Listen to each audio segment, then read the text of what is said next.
Okay तो punter लोग जो जो अपने बचे हुए पंटर लोग हैं, ओके जितने अपने ये पॉइंट है, तो अपन आज रिवाइज कर रहे हैं पूरा।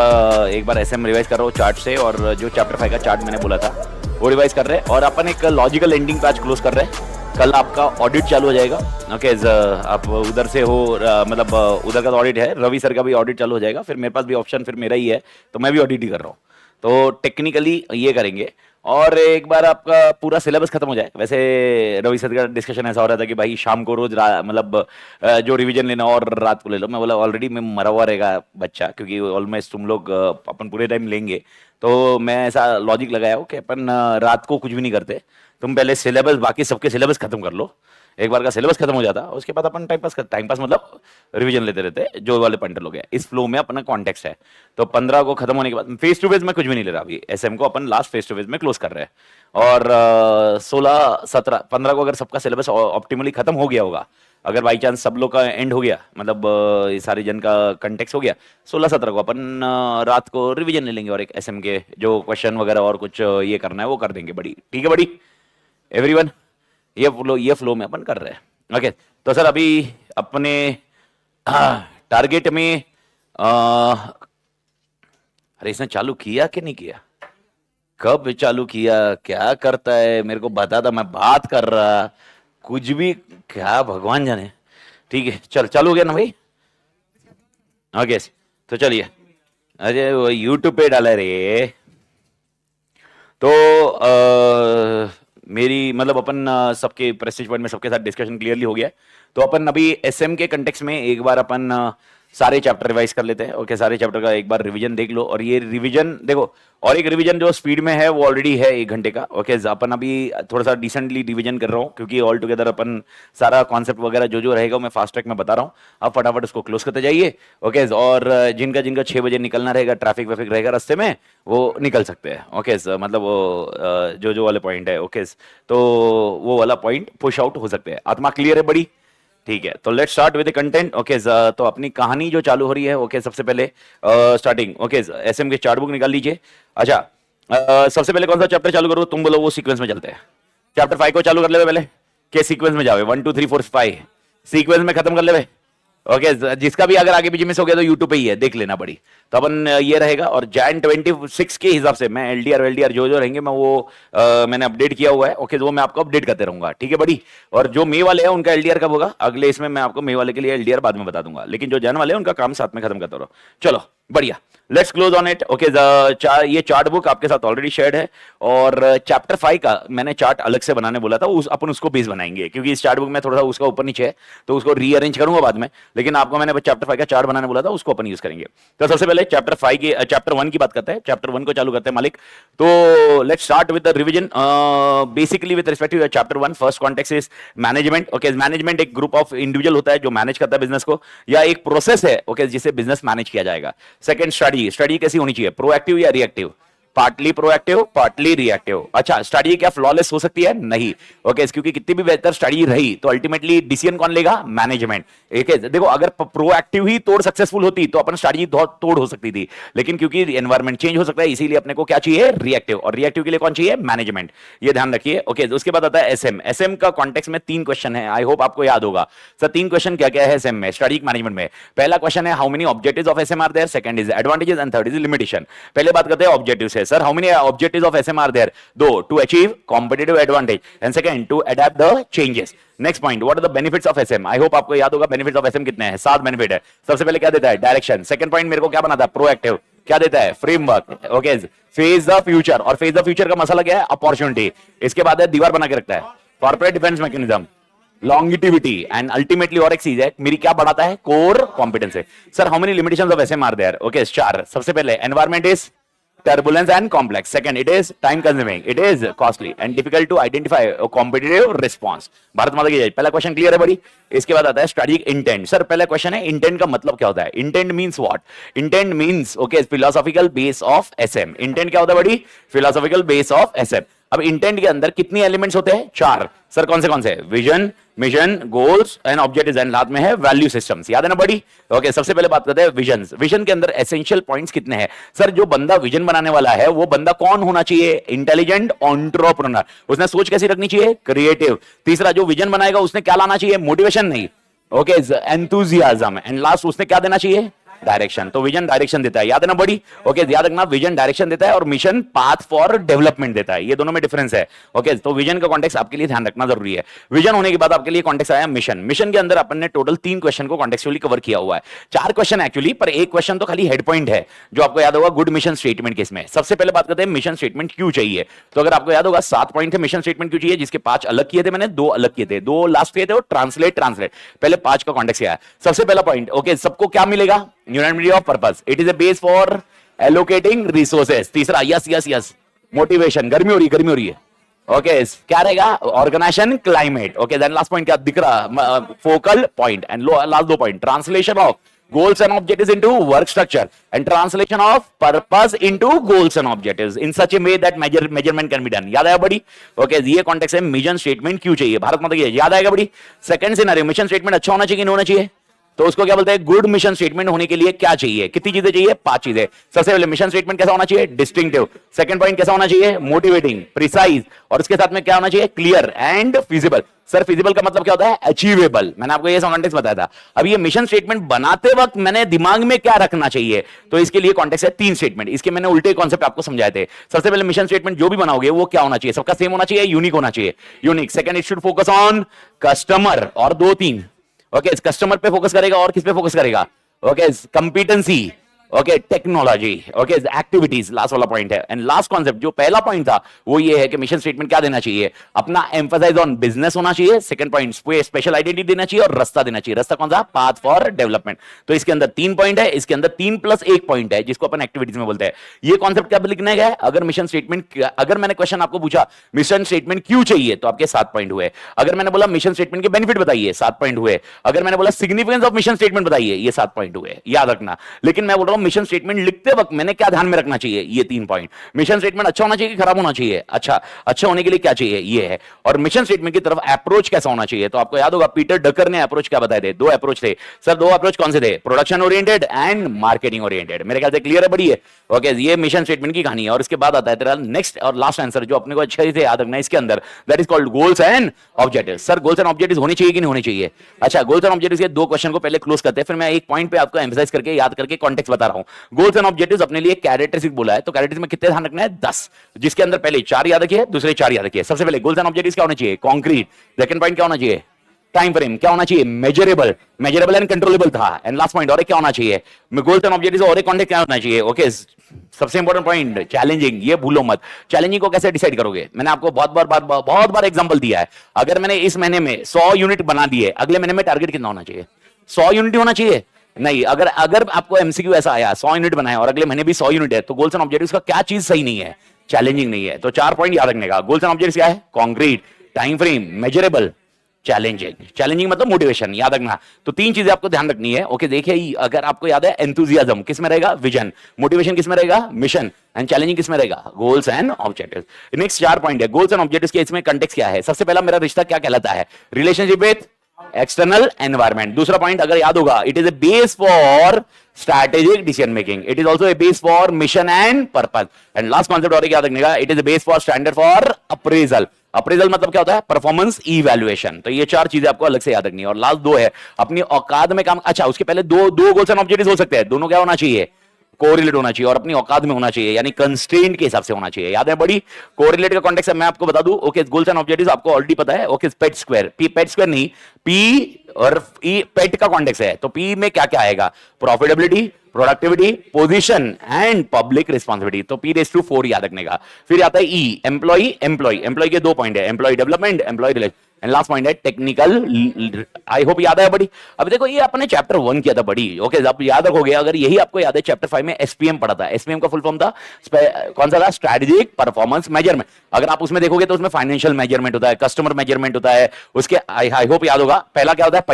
पैसा मतलब फाइनेंशियल। दूसरा क्या होता है? कस्टमर। तीसरा होता है मार्केट के बाद क्या आना चाहिए? एम्प्लॉय के बाद क्या आना चाहिए? Technological leadership. और क्या आना चाहिए? कहीं ना कहीं इसी से मैच होता है। ये इसी के कंटेक्स्ट में कॉन्टेक्स्ट आ जाता है। अब ये मेरे को बताओ, प्रॉफिटेबिलिटी मतलब क्या हुआ? फाइनेंशियल। ओके, प्रोडक्टिविटी मतलब क्या हुआ? प्रोडक्टिविटी मतलब क्या हुआ? मार्केट। जितना जितना प्रोडक्टिव रहेगा उतना कॉस्ट लीडरशिप बनते जाऊंगा, उतना मार्केट का कॉन्टेक्स्ट आएगा। ओके, तो ये कहीं ना कहीं ये कॉन्टेक्स्ट आएगा। और एक चीज मैंने आपको बताई थी, दो गोल्स एंड ऑब्जेक्टिव्स रहे तो क्या होना चाहिए? कोरिलेट।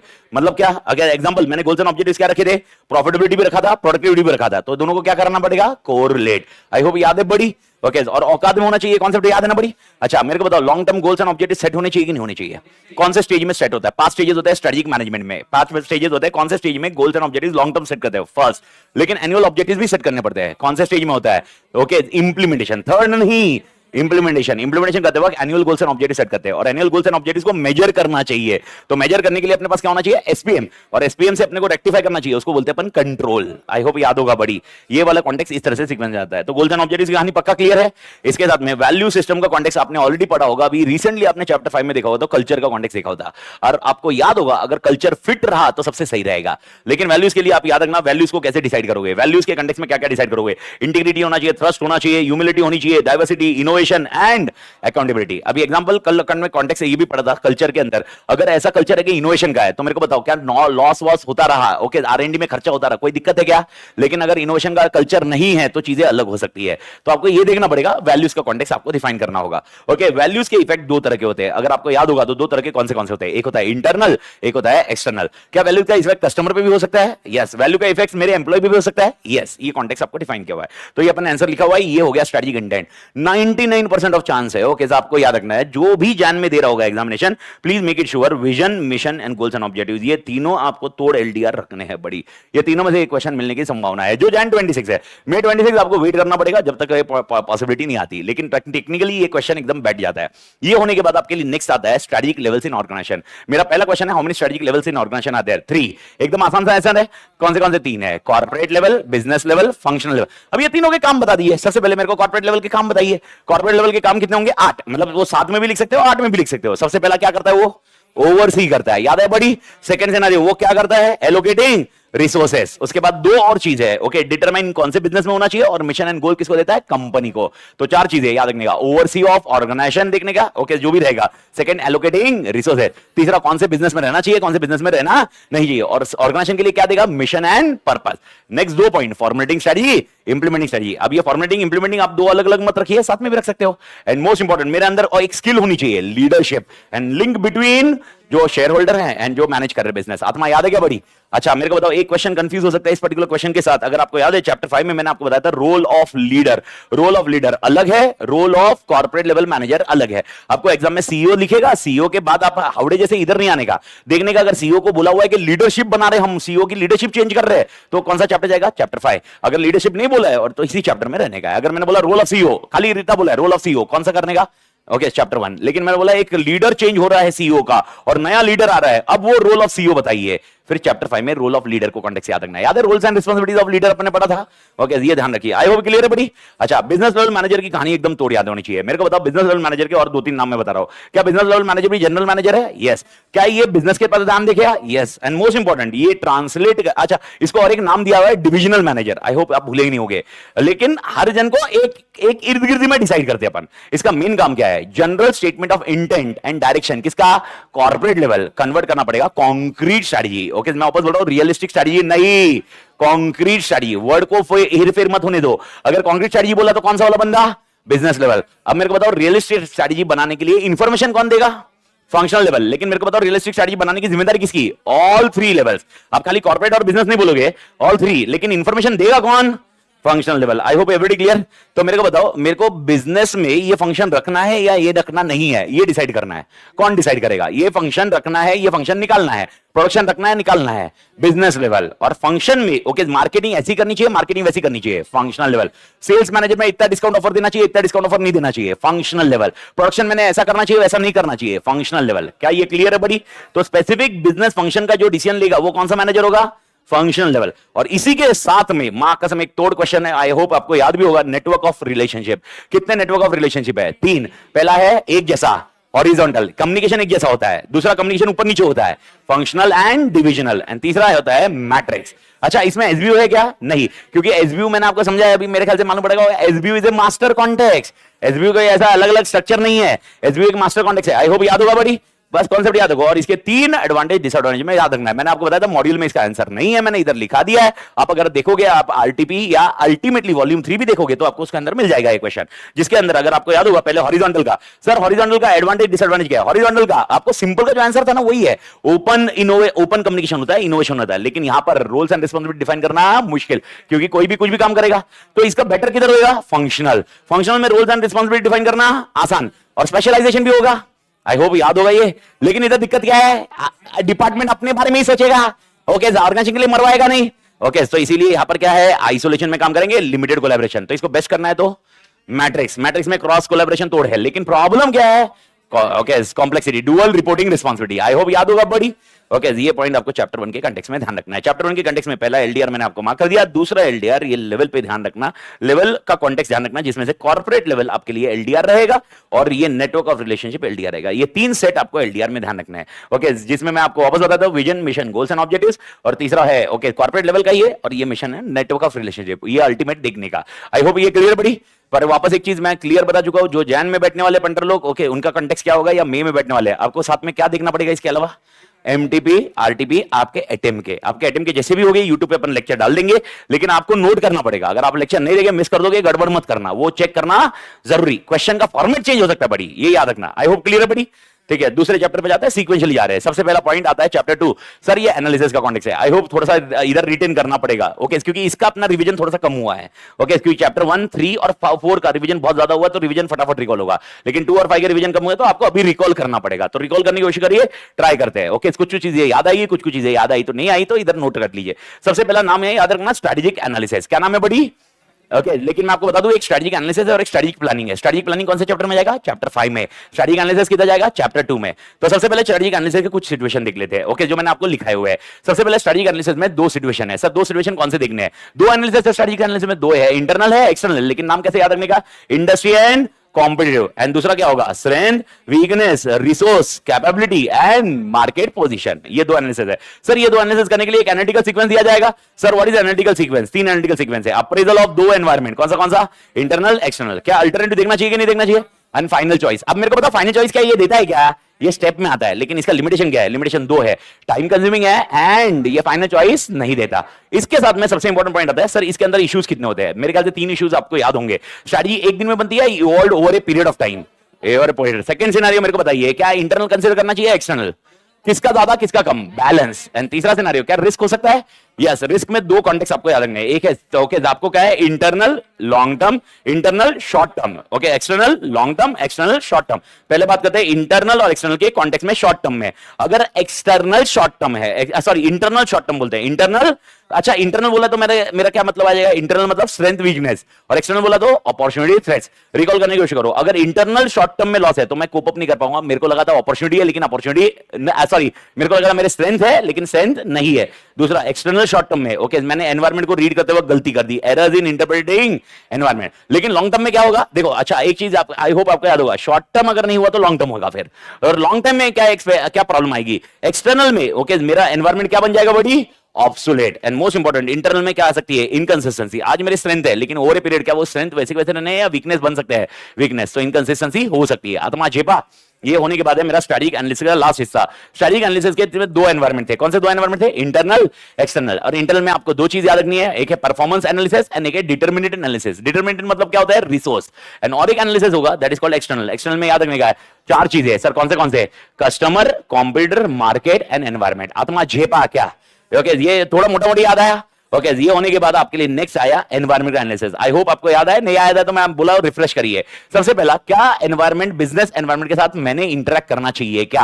Answer is yes. और करने का फायदा क्या है या क्यों करना चाहिए? Why I should interact with business environment? तो there are total 5 reason why I should interact with business environment. First, I will get to know opportunity and threats. Second scenario, मुझे क्या मिलेगा? रास्ता, डायरेक्शन फॉर ग्रोथ। तीसरा, मुझे क्या होगी? Continuous learning. चौथा सिनेरियो सबसे इंपॉर्टेंट पॉइंट होगा, मेरा क्या बनेगा? Image building. And last point है मीटिंग कॉम्पिटिशन। मैं वापस क्वेश्चन को समझा देता हूं, why organisation should interact with environment? Why organisation should interact with environment? क्या कारण है इंटरेक्ट करने का एनवायरनमेंट से? ओके, 5 कारण है। सबसे पहला, मुझे क्या चाहिए? अपॉर्चुनिटी थ्रेट्स, मुझे रास्ता चाहिए, डायरेक्शन, मुझे क्या चाहिए, नॉलेज, मेरे को क्या चाहिए, इमेज, एंड लास्ट पॉइंट है मीटिंग, कंपटीशन। अब मेरे को बताओ एनवायरमेंट दो तरह के होते हैं, एक होता है मैक्रो, एक होता है माइक्रो। माइक्रो को कोसेक याद रखना है, कोसेक का फुल फॉर्म था आपके लिए इसी कॉन्सेप्ट में याद रखिए, कोसेक का फुल फॉर्म था कस्टमर, ओनर, ओनर को क्या नाम दिया था, फाइनेंस, ओके, एस का मतलब था सप्लायर, याद आया बड़ी, ई का मतलब था एम्प्लॉई, ओके, और सी का मतलब था competitor and community. Sir community मतलब कौन होता है, रिटेलर, डिस्ट्रीब्यूटर वगैरह वगैरह, ये लोग रहेंगे, ये रहेगा माइक्रो एनवायरमेंट। दूसरा और एक एनवायरमेंट है मालिक, वो कौन सा एनवायरमेंट है, मैक्रो। सर मैक्रो में कौन सा कॉन्टेक्स्ट है, ओके, आपको याद होगा इसका फुल फॉर्म जो शॉर्ट फॉर्म था वो था सेट जीडीपी। सेट जीडीपी का कॉन्टेक्स्ट क्या था, socio cultural environment, economical environment, technological environment, global environment, demographic environment and political environment, जिसमें से ग्लोबल एनवायरमेंट को आप अगले पैराग्राफ में रखिए। तो सबसे पहले बात किया है डेमोग्राफिक एनवायरमेंट, इसके ऊपर मैं डिस्कशन नहीं कर रहा हूं, चुमू आंसर है, ओके। अच्छा मेरे को बताओ दोनों में से क्या डिफरेंस है, डेमोग्राफिक एंड सोशियो कल्चर में डिफरेंस क्या है, मेरे को बताओ। एक है कैरेक्टरिस्टिक्स ऑफ पॉपुलेशन, ओके, एक है कैरेक्टरिस्टिक्स ऑफ पॉपुलेशन, पॉपुलेशन का कैरेक्टरिस्टिक्स क्या होगा, डेमोग्राफिक, एक है belief of population, okay, socio cultural. I hope ये दोनों अपन ने डिस्कशन किए थे, ये दोनों का अपना अपना पॉइंट है। इसका एक आरटीबी का क्वेश्चन मैंने आपको बताया था, इसीलिए ये लास्ट अटेम्प्ट में आया नहीं सितंबर में, ये जैन 26 के लिए एलडीआर रहेगा, क्योंकि ये ऑल टुगेदर सितंबर में नहीं आता। तो ये दोनों आप जैन के लिए एलडीआर रखिए मालिक, जैन के अटेम्प्ट के लिए एलडीआर रखिए, और इसको क्वेश्चन दिखना है तो आरटीपी, करंट आरटीपी, करंट मतलब कौन सा वाला आरटीपी बेटा, करंट आरटीपी मतलब कौन सा आरटीपी, सितंबर का आरटीपी का क्वेश्चन देख लीजिए, आपको उसमें मिल जाएगा। सितंबर 26 25 का आरटीपी देखने का क्वेश्चन उसमें रहेगा, okay. Socio culture and demography का आत्मा क्लियर है। उसके साथ economic environment, okay, purchasing power कैसी है क्या नहीं है। अच्छा अगर मैं एक पर्टिकुलर फ्लैट लेके बेचने चाहता हूं इस मार्केट में, अरे पब्लिक के पास पैसा नहीं होगा, फ्लैट खरीदेगा क्या कोई, तो फ्लैट खरीदने के लिए क्या चाहिए, पैसा, तो इंटरेस्ट रेट क्या चाहिए, ज्यादा या कम, कौन सा एनवायरमेंट, इकोनॉमिक। इसके साथ और एक एनवायरमेंट कौन सा एनवायरमेंट है, टेक्नोलॉजिकल। लेकिन टेक्नोलॉजिकल तो मेरे ख्याल से आई होप सबको अभी क्लियर है, आरएनडी वाला कॉन्टेक्स्ट है, जितना अच्छा इनोवेशन रहेगा उतना आपको अपडेट आगे रहना पड़ेगा, अदरवाइज आप गलती से भी आप मतलब मैं आपकी गड़बड़ लग जाएगी। एग्जांपल, एक मार्केट ऐसा है जिसमें पेटेंट आप रजिस्टर करते हो, अगले दिन नया टेक्नोलॉजी आता है, उस एनवायरमेंट में पेटेंट रजिस्टर करके कुछ फायदा होने वाला है क्या, तो आपको देखना पड़ेगा उस एनवायरमेंट में आपके पास खाली कैपेबिलिटी तोड़ आनी चाहिए, तो फटाफट फटाफट फटाफट इनोवेशन कर सके। पेटेंट गया तेल लेने, अपने को खाली क्या करना है, इनोवेशन, ये वाला कॉन्टेक्स्ट ध्यान रखना है। उसके अलावा पॉलिटिकल एंड लीगल एनवायरमेंट, मेरे को बताओ पॉलिटिकल और लीगल एनवायरमेंट ये साथ में डिस्कस क्यों करना चाहिए, क्योंकि अल्टीमेटली लॉ एंड रेगुलेशन कौन लेके आता है, पॉलिटिकल, इसीलिए ये सेट जीडीपी आता है। लेकिन अगर एग्जामिनेशन में याद रखना ध्यान से, एग्जामिनेशन में अगर क्वेश्चन में आया है ओके मेरे को कि पेस्टल एनवायरनमेंट के हिसाब से आप बताइए, तो आपका आंसर इसके हिसाब से नहीं होगा, पेस्टल के हिसाब से होगा। और पेस्टल में आपके 5 चीजें क्या क्या है, political, economical, socio cultural, technical, legal and environment. 5 नहीं है, 6 चीजें है ओके। इसमें पॉलिटिकल और लीगल को आप अलग कर दोगे, तो मैं बोलूंगा अभी ड्रीम 11 के लिए जो लॉ रेगुलेशन पास हुआ है ओके उसकी वजह से प्रोहिबिटेड बिजनेस, तो ये कौन सा एनवायरमेंट हुआ, लीगल, पॉलिटिकल नहीं है। अब मेरे को बताओ ओके भाई यार बीजेपी कितने टाइम तक रह सकती है, कितने टाइम तक ऊपर नीचे हो सकता है, कांग्रेस कितना इफेक्ट कर रही है, दूसरी पार्टी कितना इफेक्ट कर रही है, कौन सा वाला है, पॉलिटिकल। अच्छा अब इसमें डेमोग्राफिक तो है नहीं, तो डेमोग्राफिक किसका हिस्सा होगा, सोशो, तो मैंने आपको समझाया हुआ है सोशल और डेमोग्राफिक ये रहेगा। लेकिन इसमें अपन एग्जाम में कैसे समझेंगे कि सर ये लिखूं कि वो लिखूं, अगर ये क्वेश्चन आया तो पेस्टल, अगर ये क्वेश्चन नहीं आता है, पेस्टल वर्ड ही नहीं आता है, तो इज्जत से किधर जाने का, मैक्रो। आई होप ये क्लियर है बड़ी। लेकिन इसमें से एक एनवायरमेंट है जो अपनी औकात में बहुत बड़ा है, वो है कौन सा एनवायरमेंट, ग्लोबल।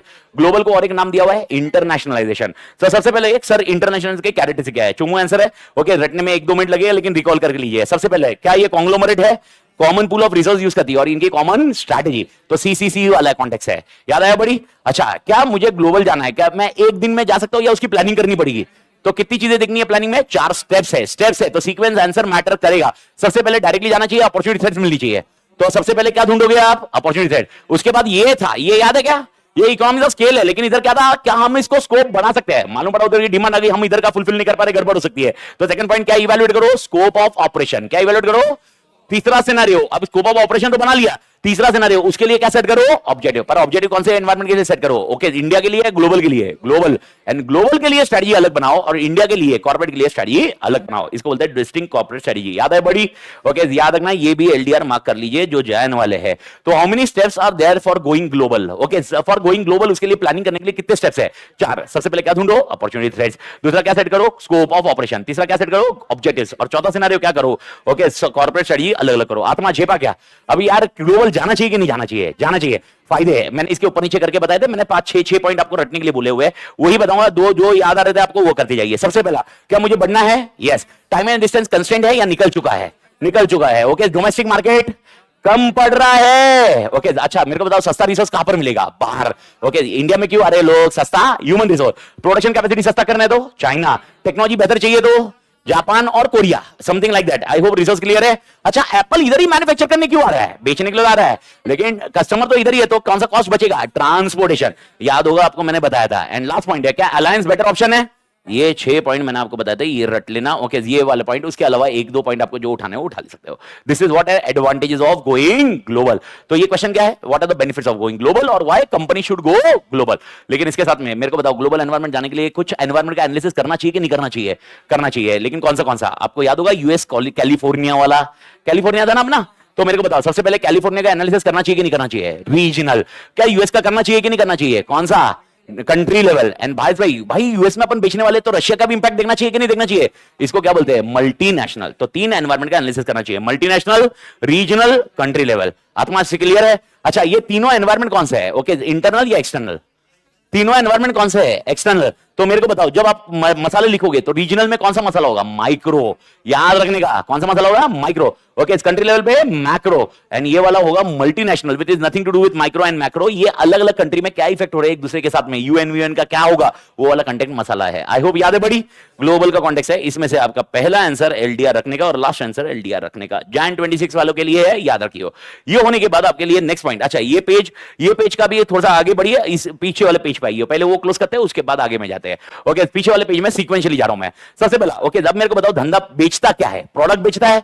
ओके, क्या प्रोडक्ट में प्रोडक्ट भी हो सकता है, सर्विस भी हो सकती है। तो पहला पॉइंट, क्या प्रोडक्ट के फीचर्स है, क्या क्या कैरेक्टरिस्टिक्स है, क्या कितने कैरेक्टरिस्टिक्स है? 5। सबसे पहले है पैसा, प्राइस। तीसरा, प्रोडक्ट क्या दे रहा है, सैटिस्फैक्शन। सारे काम करने वाले उसी की तरफ है, पाइवोटल। एंड एक टाइम पे प्रोडक्ट का ओके यूजफुल लाइफ खत्म होगा, लाइफ साइकिल खत्म होगा। उसके बाद या तो प्रोडक्ट को आप रिन्यू करोगे या तो नया प्रोडक्ट बनाओगे। आत्मा याद है क्या बड़ी? ये क्वेश्चन क्या था, कैरेक्टरिस्टिक्स ऑफ प्रोडक्ट्स और सर्विसेज। कैरेक्टरिस्टिक्स ऑफ प्रोडक्ट्स और सर्विसेज, एवरीबॉडी क्लियर? ओके, इसके साथ में प्रोडक्ट का लाइफ साइकिल कितने स्टेजेस का है? 4। मेरे को बताओ, दुनिया में किसी को मालूम नहीं। इंट्रो, लोगों को तोड़ मालूम पड़ा और तोड़ खरीदने लगे। ग्रोथ, ओके, अभी इससे ज्यादा और बिकेगा नहीं। मैच्योरिटी, ओके, यानी ग्रोथ रेट क्या हो गया, स्लो हो गया। ओके, एंड डिक्लाइन मतलब प्रोडक्ट की वाट लगने वाली है और कोई नया प्रोडक्ट आ चुका है। आत्मा झेपा। ये होने के बाद और एक सबसे इंपॉर्टेंट पॉइंट था, प्रोडक्ट लाइफ साइकिल जब भी करोगे तो उसके अंदर एक value chain analysis. Michael Potter भाई साहब भूलने का नहीं। तो माइकल पॉटर भाई साहब ने बोला है वैल्यू चेन एनालिसिस करने के लिए। अब मेरा पहला क्वेश्चन है, इसके अंदर लिखा नहीं है लेकिन आई होप आपको याद होगा, वैल्यू चेन एनालिसिस के लिए 2 स्टेप्स है, identify separate activity and determine whether that activity is adding value और नॉट। ओके, याद होगा तो ये एक्टिविटी क्यों कर रहे हो? अच्छा, आपको जीएसटी इनवॉइस देके कुछ वैल्यू आने वाला क्या मेरे को? और अच्छा, जीएसटी इनवॉइस दे रहा हूं, पर जीएसटी का रिटर्न फाइल किया वो तुमको देना चाहिए क्या मैंने? लेकिन जो मेरा इनपुट ले रहा है उसको देना चाहिए। तो जिधर वैल्यू होगा उधर काम करिए बड़ी। ओके, और वैल्यू चेन एनालिसिस बोलता है 2 एक्टिविटी में डिवाइड करिए। कौन सी 2 एक्टिविटी? Primary and supporting. मेरे ख्याल से रटने वाला पॉइंट एकदम इजी है। सबसे पहला इनबाउंड के बाद मैं करूंगा ऑपरेशन, फिर क्या दूंगा, आउटबाउंड। फिर 2 चीज है, तेरे को बिकेगा कैसे product, sales and marketing. And तेरे को क्या दूंगा, कस्टमर सर्विस सपोर्ट। लेकिन इन 5 एक्टिविटी को सपोर्टिंग के लिए सपोर्टिंग एक्टिविटी लगेगी। तो सबसे पहला मेरे लिए 4 एक्टिविटीज में पहला पॉइंट है, इसको खरीदना है, प्रोक्योरमेंट, और इनोवेशन करना है, टेक्नोलॉजी डेवलपमेंट। तीसरा सिनेरियो, भाई ये प्रोक्योर करेगा, इनोवेशन करेगा कौन? Human resource. लेकिन पैसा लाएगा कहां से?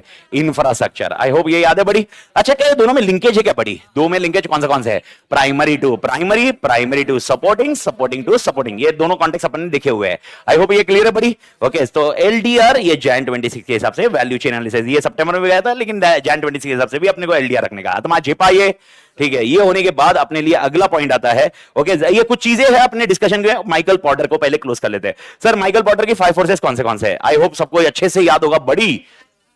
राइवलरी, बायर का बार्गेनिंग, सप्लायर का बार्गेनिंग, न्यू एंट्री, सब्स्टिट्यूट का पॉइंट। Everybody clear? तो अब मेरे को बताओ, सबसे पहले what are the steps to determine 5 forces का पॉइंट। सबसे पहले आइडेंटिफाई, सेकंड इवैल्यूएट, एंड तीसरा डिटरमाइन। आइडेंटिफाई, एक फोर्सेस करो, इवैल्यूएट वो स्ट्रांग है कि वीक है, और determine sorry determine collective forces. याद है ना बड़ी? अब मेरे को 5 फोर्सेस के अलग अलग आंसर दिए। सबसे पहले इसका लेते हैं, कट थ्रोट करेगा। कट थ्रोट के कितने कारण है? 6 फैक्टर है। सबसे पहले विनोद सर, इंडस्ट्री लीडर, फिर भी बहुत सारे लोग हैं, नंबर ऑफ कंप्यूटर, 2 बजे बाद रूम खाली है, फिक्स कॉस्ट, निकलना मुश्किल है, exit barrier, product differentiation, and last point product life cycle का कौन सा स्टेज? ग्रोथ क्या हुआ? Slow growth. अब स्लो ग्रोथ हुआ तो प्रॉफिट के लिए मारामारी होगी ना बड़ी। तो ये 6 पॉइंट है, याद आया बड़ी? ये 6 पॉइंट का लॉजिक है। इसके बाद आता है तेरे लिए next point, bargaining power of buyer. Sir, buyer क्यों बार्गेन कर पाएगा? 3 कारण है। सबसे पहले ओके, उसको पूरा नॉलेज है। सेकंड, वो बल्क बायर है, और तीसरा उसके लिए product crucial. Okay, supplier bargain कर सकता है क्या? कारण क्या है? 3। सबसे पहले सप्लायर कॉन्सेंट्रेट है, सेकंड सप्लायर को मालूम है मेरा, अच्छा सप्लायर को मालूम है मेरा प्रोडक्ट क्रूशियल है, तीसरा कौन सा कॉस्ट, स्विचिंग कॉस्ट। ओके, तीसरा पॉइंट राइवलरी, चौथा पॉइंट राइवलरी, राइवलरी की वजह से बैरियर ला सकते हो क्या? अच्छा राइवलरी की वजह से प्रॉफिट कम होगा ना, तो इसलिए बैरियर डालिए। तो बैरियर कितने हो सकते हैं? अच्छा सॉरी, राइवलरी नहीं, राइवलरी हो गया new entry, new entry, new entry क्या बैरियर डाल सकता है क्या? ओके, बैरियर डालना भी चाहिए एक्चुअली। ओके, बैरियर डालने के लिए कितने पॉइंट्स आएंगे? 7। सबसे पहले capital requirement, economy of scale, product differentiation, okay नहीं, उसके पहले ब्रांड, स्विचिंग का, access to distribution, Parle G वाला एंड Modi ji, aggressive retaliation, and last point है सब्स्टिट्यूट के लिए कुछ याद रखने की जरूरत नहीं है। अगर आपको कुछ याद है तो गुड इनफ, नहीं तो कॉस्ट लीडरशिप, डिफरेंशिएशन, फोकस में। ओके, कॉस्ट लीडर और डिफरेंशिएशन में ये पांचों चीज क्या है? एडवांटेजेस। आई होप याद होगा बड़ी। ओके, ये होने के बाद आपके लिए और एक कॉन्टेक्स्ट है, क्या इंडस्ट्री अट्रैक्टिव होनी चाहिए या नॉट अट्रैक्टिव? अट्रैक्टिव, लेकिन क्या इंडस्ट्री अट्रैक्टिव है या नहीं है? क्या ये डायरेक्ट आंसर है या रिलेटिव है या एब्सोल्यूट है? रिलेटिव है। और इसके लिए क्या क्या देखने का? वायबिलिटी है क्या, प्रॉफिटेबिलिटी है क्या, ड्राइविंग फोर्सेस क्या इंडस्ट्री का, उस इंडस्ट्री में competitive position, risk uncertainty, and उसके बाद और दो, क्या उस इंडस्ट्री में प्रॉब्लम है क्या, और अगर प्रॉब्लम आए तो क्या हम डिफेंड कर पाएंगे। लेकिन याद रखने का, इसके बाजू में दिख के रखने का, ये एब्सोल्यूट नहीं है, तो ये क्या है? रिलेटिव। आत्मा झेपा क्या, ये याद रखिए। उसके बाद एक्सपीरियंस का, आई होप एक्सपीरियंस का याद है। जैसे जैसे एक्सपीरियंस आएगा, कॉस्ट पर यूनिट कम होता जाएगा। तीन चीजें मेरे को मिलती है एक्सपीरियंस कर्व से। सबसे पहला, जैसे जैसे बिजनेस ग्रो होगा एक्सपीरियंस बढ़ते जाएगा। सेकंड सिनेरियो, इसकी वजह से हम क्या की बैरियर डाल सकते हैं कि नहीं डाल सकते हैं, क्योंकि इकोनॉमीज ऑफ स्केल। एंड तीसरा सिनेरियो, ओके, जैसे जैसे हम ये एक्सपीरियंस कर्व की बात करेंगे, ऑर्गेनाइजेशन छोटा रहेगा या बड़ा रहेगा? बड़ा। ओके, ये कॉन्टेक्स्ट एक्सपीरियंस कर्व के लिए। एंड वैल्यू क्रिएशन मेरे को नहीं लगता अभी तो आपने भूलने की संभावना भी है। ओके, अगर एक ऑर्गेनाइजेशन प्रोडक्ट बनाती है तो क्या लगता है? कॉस्ट, फिर अपना मार्जिन ऐड करती है, वो होता है प्राइस। उसके एंड प्राइस के ऊपर क्या मिलना चाहिए? वैल्यू। भारत माता की जय। जेपा गैप बड़ी। ओके, इसके अलावा दो तीन चीजें इधर है। सबसे पहला पॉइंट मेरे को मार्केटिंग के इसमें बता दिए। मार्केटिंग का कॉन्टेक्स्ट आई होप याद होगा। मार्केटिंग में सबसे पहला टाइप्स ऑफ मार्केटिंग कितने हैं? मार्केटिंग का और आगे भी आंसर है चैप्टर 3 में, पर इधर के इसमें दो टाइप्स ऑफ मार्केटिंग है। कौन से दो टाइप्स ऑफ मार्केटिंग है? पहला है physical market, sorry types of market कितने हैं? दो, physical and virtual. Sir goals of marketing कितने हैं? ओके, दो, कस्टमर के साथ क्या बनाना है? रिलेशनशिप, एंड दूसरा क्या करना है? ओके सॉरी, पहला कस्टमर सेटिस्फेक्शन और दूसरा क्या बनाना है? रिलेशनशिप। एंड तीसरा सिनेरियो मोस्ट इंपॉर्टेंट, जो मार्केटिंग का ओरिएंटेशन होगा वो कितने प्रकार का होगा? तीन। सबसे पहला एकदम याद रखो, प्रोडक्ट, प्रोडक्ट को ऐड करो प्रोडक्शन, और प्रोडक्शन को क्या करो? सेल्स। तो प्रोडक्ट, प्रोडक्शन, सेल्स। ये होने के बाद इसके साथ में और एक कॉन्टेक्स्ट आप याद रखोगे मार्केटिंग में, 4P उसके ऊपर वाले पेज पे है। 4P कौन से है बड़ी? प्रोडक्ट है, प्लेस है, प्राइस है, प्रमोशन है। आत्मा जेपा। ये होने के बाद आपके लिए और एक कॉन्सेप्ट है कस्टमर एनालिसिस। आई होप ये याद होगा, ये एलडीआर आपने रखना चाहिए। ओके, जैन 26 वाले कस्टमर एनालिसिस में कस्टमर बिहेवियर चेक करना जरूरी है। कस्टमर बिहेवियर में तीन डोमेन होते हैं। सबसे पहले कौन तुझे इन्फ्लुएंस करता है, सेकंड सिनेरियो इन्फ्लुएंस करने के बाद तू डिसीजन लेता है, और डिसीजन लेने के बाद पोस्ट डिसीजन मेकिंग। तो इनको इन्फ्लुएंस करने वाले कितने चीज है? दो, एक है इंटरनल, सॉरी एक है इंटरनल और एक है एक्सटर्नल। एडवर्टाइज हो रहा है, मार्केटिंग हो रहा है, ये कौन सा हुआ? एक्सटर्नल। तेरा कॉन्शियसनेस है, तेरे को फिजियोलॉजिकल, फिजियो मतलब साइकोलॉजिकल, लेकिन फिजियोलॉजिकल लिखते हो पी। ओके, वो फैक्टर है, वो कौन सा है? इंटरनल। याद आया बड़ी? ओके, ये तो कॉन्टेक्स्ट आपके लिए इन्फ्लुएंसेस है। और इसमें मैंने बताया था डिसीजन मेकिंग प्रोसेस क्या होना चाहिए। तो डायरेक्टली डिसीजन मेकिंग करना चाहिए, उसके स्टेप्स है। अच्छा, ये दूध खरीदना, आइसक्रीम खरीदना उसके लिए नहीं होता है, लेकिन अगर आप नॉन रिकरिंग चीजें खरीद रहे हो उसके लिए डिसीजन मेकिंग प्रोसेस होगा। कितने डिसीजन मेकिंग प्रोसेस होंगे? 4। सबसे पहले क्या देखने का? Problem. Second point alternatives, and तीसरा सिनेरियो अल्टरनेटिव्स के लिए और इंफॉर्मेशन लेने का, एंड फाइनल चॉइस करने का। ये नीचे के इसमें लिखा है आपने, ये चारों स्टेप्स आपको ध्यान में रखने हैं। I hope everybody clear. ये 4 स्टेप्स किसके हैं? ये 4 स्टेप किसमें है? Decision making. पर कौन से प्रोडक्ट के लिए? रिकरिंग प्रोडक्ट या non recurring products? Non recurring products. Bharat माता की जेपा क्या बड़ी? ठीक है, इसके साथ में और दो चीजें, आई होप दोनों चीज याद होगी। एक टूल है जिसकी वजह से कस्टमर के कंप्यूटर के स्ट्रेंथ और वीकनेस मालूम पड़ेंगे। कौन सा टूल है? Competitive landscape. तो कितने टूल है उसके अंदर कितनी चीजें हैं? 4, सॉरी 5 चीजें। सबसे पहले identify the competitor, second understand the competitor, तीसरा डिटरमाइन स्ट्रेंथ, चौथा determine weakness, and put all information together on single page. आत्मा झेपा। एंड लास्ट पॉइंट और है KSF। KSF का फुल फॉर्म की सक्सेस फैक्टर। ये किसके लिए रहता है? कंपनी के लिए या इंडस्ट्री के लिए? तो कितने की सक्सेस फैक्टर के लिए सवाल पूछने चाहिए? 3। सबसे पहले क्या बेस है जिसपे ये कस्टमर प्रोडक्ट खरीद रहा है? क्या वो प्रोडक्ट एट्रीब्यूट्स क्रूशियल है कि नहीं है? सेकंड, वो प्रोडक्ट एट्रीब्यूट्स क्रूशियल है, उसके लिए जो रिसोर्स चाहिए, उसके लिए जो कैपेबिलिटी चाहिए, क्या वो हम ला सकते हैं क्या? और तीसरा सिनेरियो, कैपेबिलिटी और रिसोर्स जो चाहिए वो देने के बाद क्या मुझे कॉम्पिटिटिव एडवांटेज मिलेगा? वन टाइम या सस्टेनेबल? सस्टेनेबल। तो इसमें मरवाइए, नहीं तो मत मरवाइए। ओके, तो 3 सवाल का आपका आउटकम अगर हाँ है, इसका मतलब वो अल्टीमेटली क्या बनेगा? की सक्सेस फैक्टर। तो मेरे ख्याल से चैप्टर 2 का लॉजिक क्लियर है बड़ी? ओके, ये लास्ट दोनों आंसर आपने एलडीआर रखना चाहिए। दोनों आंसर आपके एलडीआर रहने चाहिए, की सक्सेस फैक्टर भी, कॉम्पिटिटिव लैंडस्केप भी। आई होप ये क्लियर है बड़ी?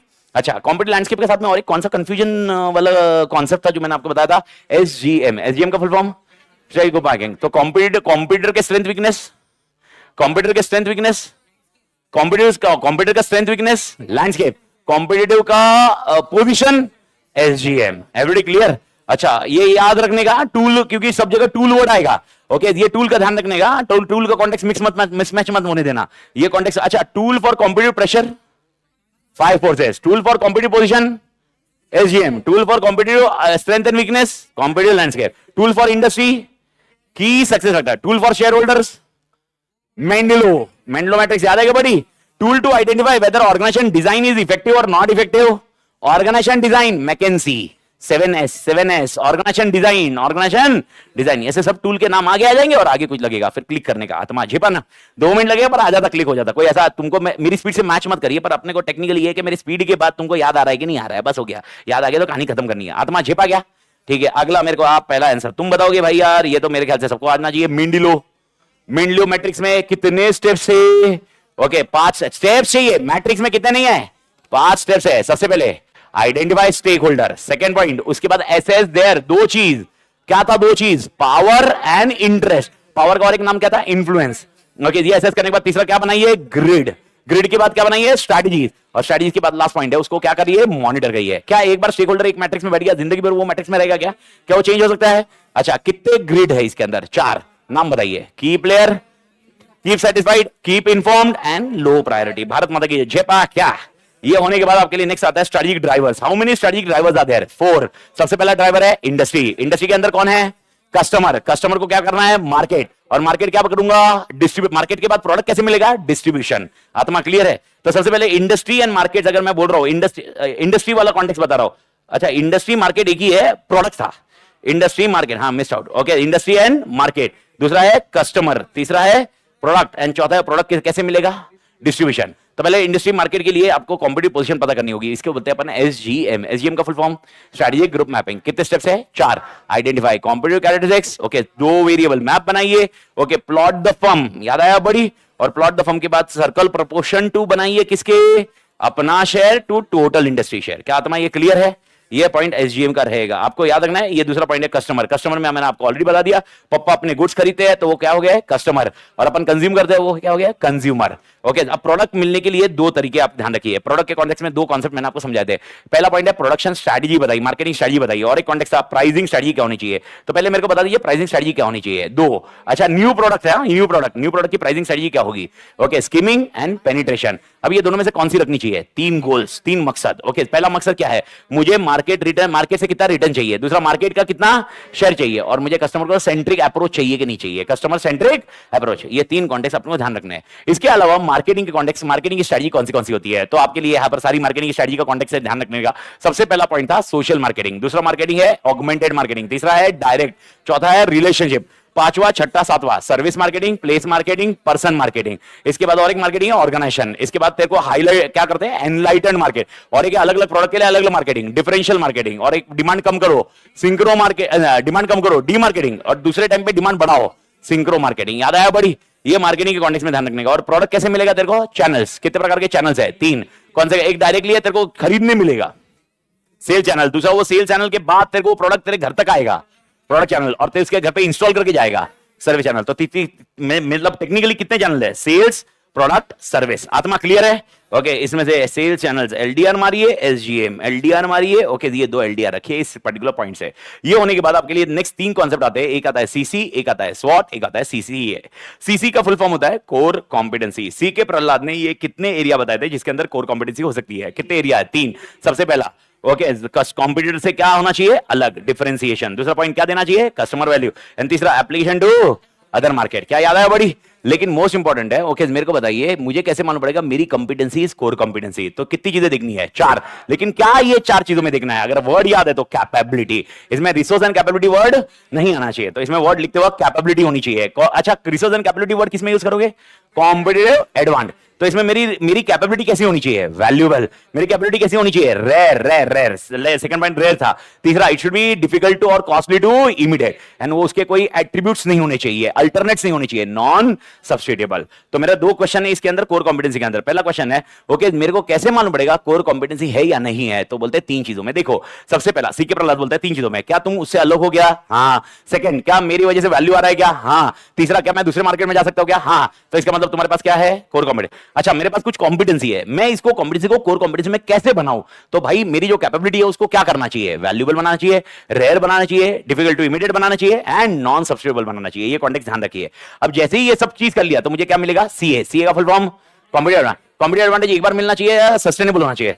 तो मेरे को बताओ सस्टेनेबल कॉम्पिटिटिव एडवांटेज के लिए क्या करना चाहिए? तो अब इसके अंदर वर्ड कैसे याद रखोगे? नहीं, ये क्या चार चीजें क्या होनी चाहिए? Characteristics of resource and capability. Resource and capability के कैरेक्टरिस्टिक्स कितने हैं? चार। क्या होना चाहिए? ड्यूरेबल। ड्यूरेबल के बाद सेकंड ट्रांसफरेबल। अच्छा, ट्रांसफरेबल होना चाहिए क्या? मसाले में ध्यान रखना। तीसरा, इमिटेबल होना चाहिए क्या? नहीं होना चाहिए, लेकिन हेड पॉइंट क्या होगा? इमिटेबिलिटी। एंड लास्ट पॉइंट क्या है? एप्रोप्रिएबिलिटी। एप्रोप्रिएबिलिटी मतलब प्रॉफिट्स उस रिसोर्स को देना चाहिए तो रिसोर्स आगे और काम करेगा। याद आया बड़ी? और स्वॉट का फुल फॉर्म क्या है? Strength, weakness, opportunity. उसमें पंचायती नहीं कर रहा हूं। आई होप ये क्लियर है बड़ी देर तक। ठीक है, इस केस में से ये दोनों तोड़ एलडीआर करने का। ओके, कौन सा तोड़ एलडीआर है? सीसी एंड सीए, ये दोनों एलडीआर रखने का बड़ी आत्मा। क्लियर? इसके बाद अगले पेज पे आता है, और मेरे को नहीं लगता इसमें एलडीआर मेरे को बताने की जरूरत है, ये सब एलडीआर है। ओके, कौन सी स्ट्रेटजी है अगले पेज पे? अच्छा, अगले पेज पे कौन सी स्ट्रेटजी है? नाम चाहिए।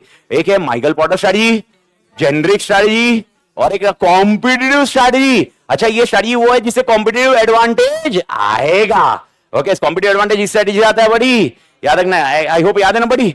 और माइकल पॉटर की स्टडी का कॉन्टेक्स्ट है, तो इसमें कितनी स्टडी है? तीन। चौथी आप कॉम्बिनेशन करोगे, याद होगा। पहले तीन कौन सी है? Cost leader, differentiation, focus. तो मेरे को बताइए कॉस्ट लीडर स्ट्रेटजी के तीन क्वेश्चन। आई होप सबको याद आ जाएंगे एकदम आराम से। फटाफट मैं कीवर्ड बता रहा हूं, फटाफट बताइए। कॉस्ट लीडर के लिए मुझे क्या करना है? सबसे पहले डिमांड को क्या करे? फोरकास्ट। सेकंड पॉइंट, रिसोर्स को क्या करे?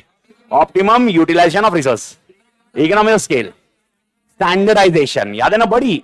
ये भूलना मत, स्टैंडर्डाइजेशन का कॉन्टेक्स्ट। एंड लास्ट दो पॉइंट है, मुझे इन्वेस्ट किसमें करना पड़ेगा? आर&डी करना पड़ेगा, पर किसमें? कॉस्ट सेविंग टेक्निक, और दूर रहना चाहिए। Resist from differentiation. Sir advantages कितने हैं? ये पांच। Everybody clear? फटाफट एक आंसर बताइए। ओके, ये क्या है? राइवलरी। क्यों ये एडवांटेज है? क्योंकि मेरे से सस्ता क्या देगा? बाहर बार्गेन कर पाएगा क्या? नहीं। कर तू, मैं इसे बढ़ा लेगा। अब मेरे को इसे बताने की जरूरत, एब्जॉर्ब हो जाएगा क्योंकि वॉल्यूम है ना हमारे पास। अच्छा, न्यू एंट्री के लिए वैसे भी बैरियर है, और सब्स्टिट्यूट पे मैं खुद बनाऊंगा क्योंकि मेरे पास रिसोर्स रहेगा। याद आया बड़ी? लेकिन क्या इसके डिसएडवांटेज नहीं है? सबसे पहले इमीडिएट हो सकता है।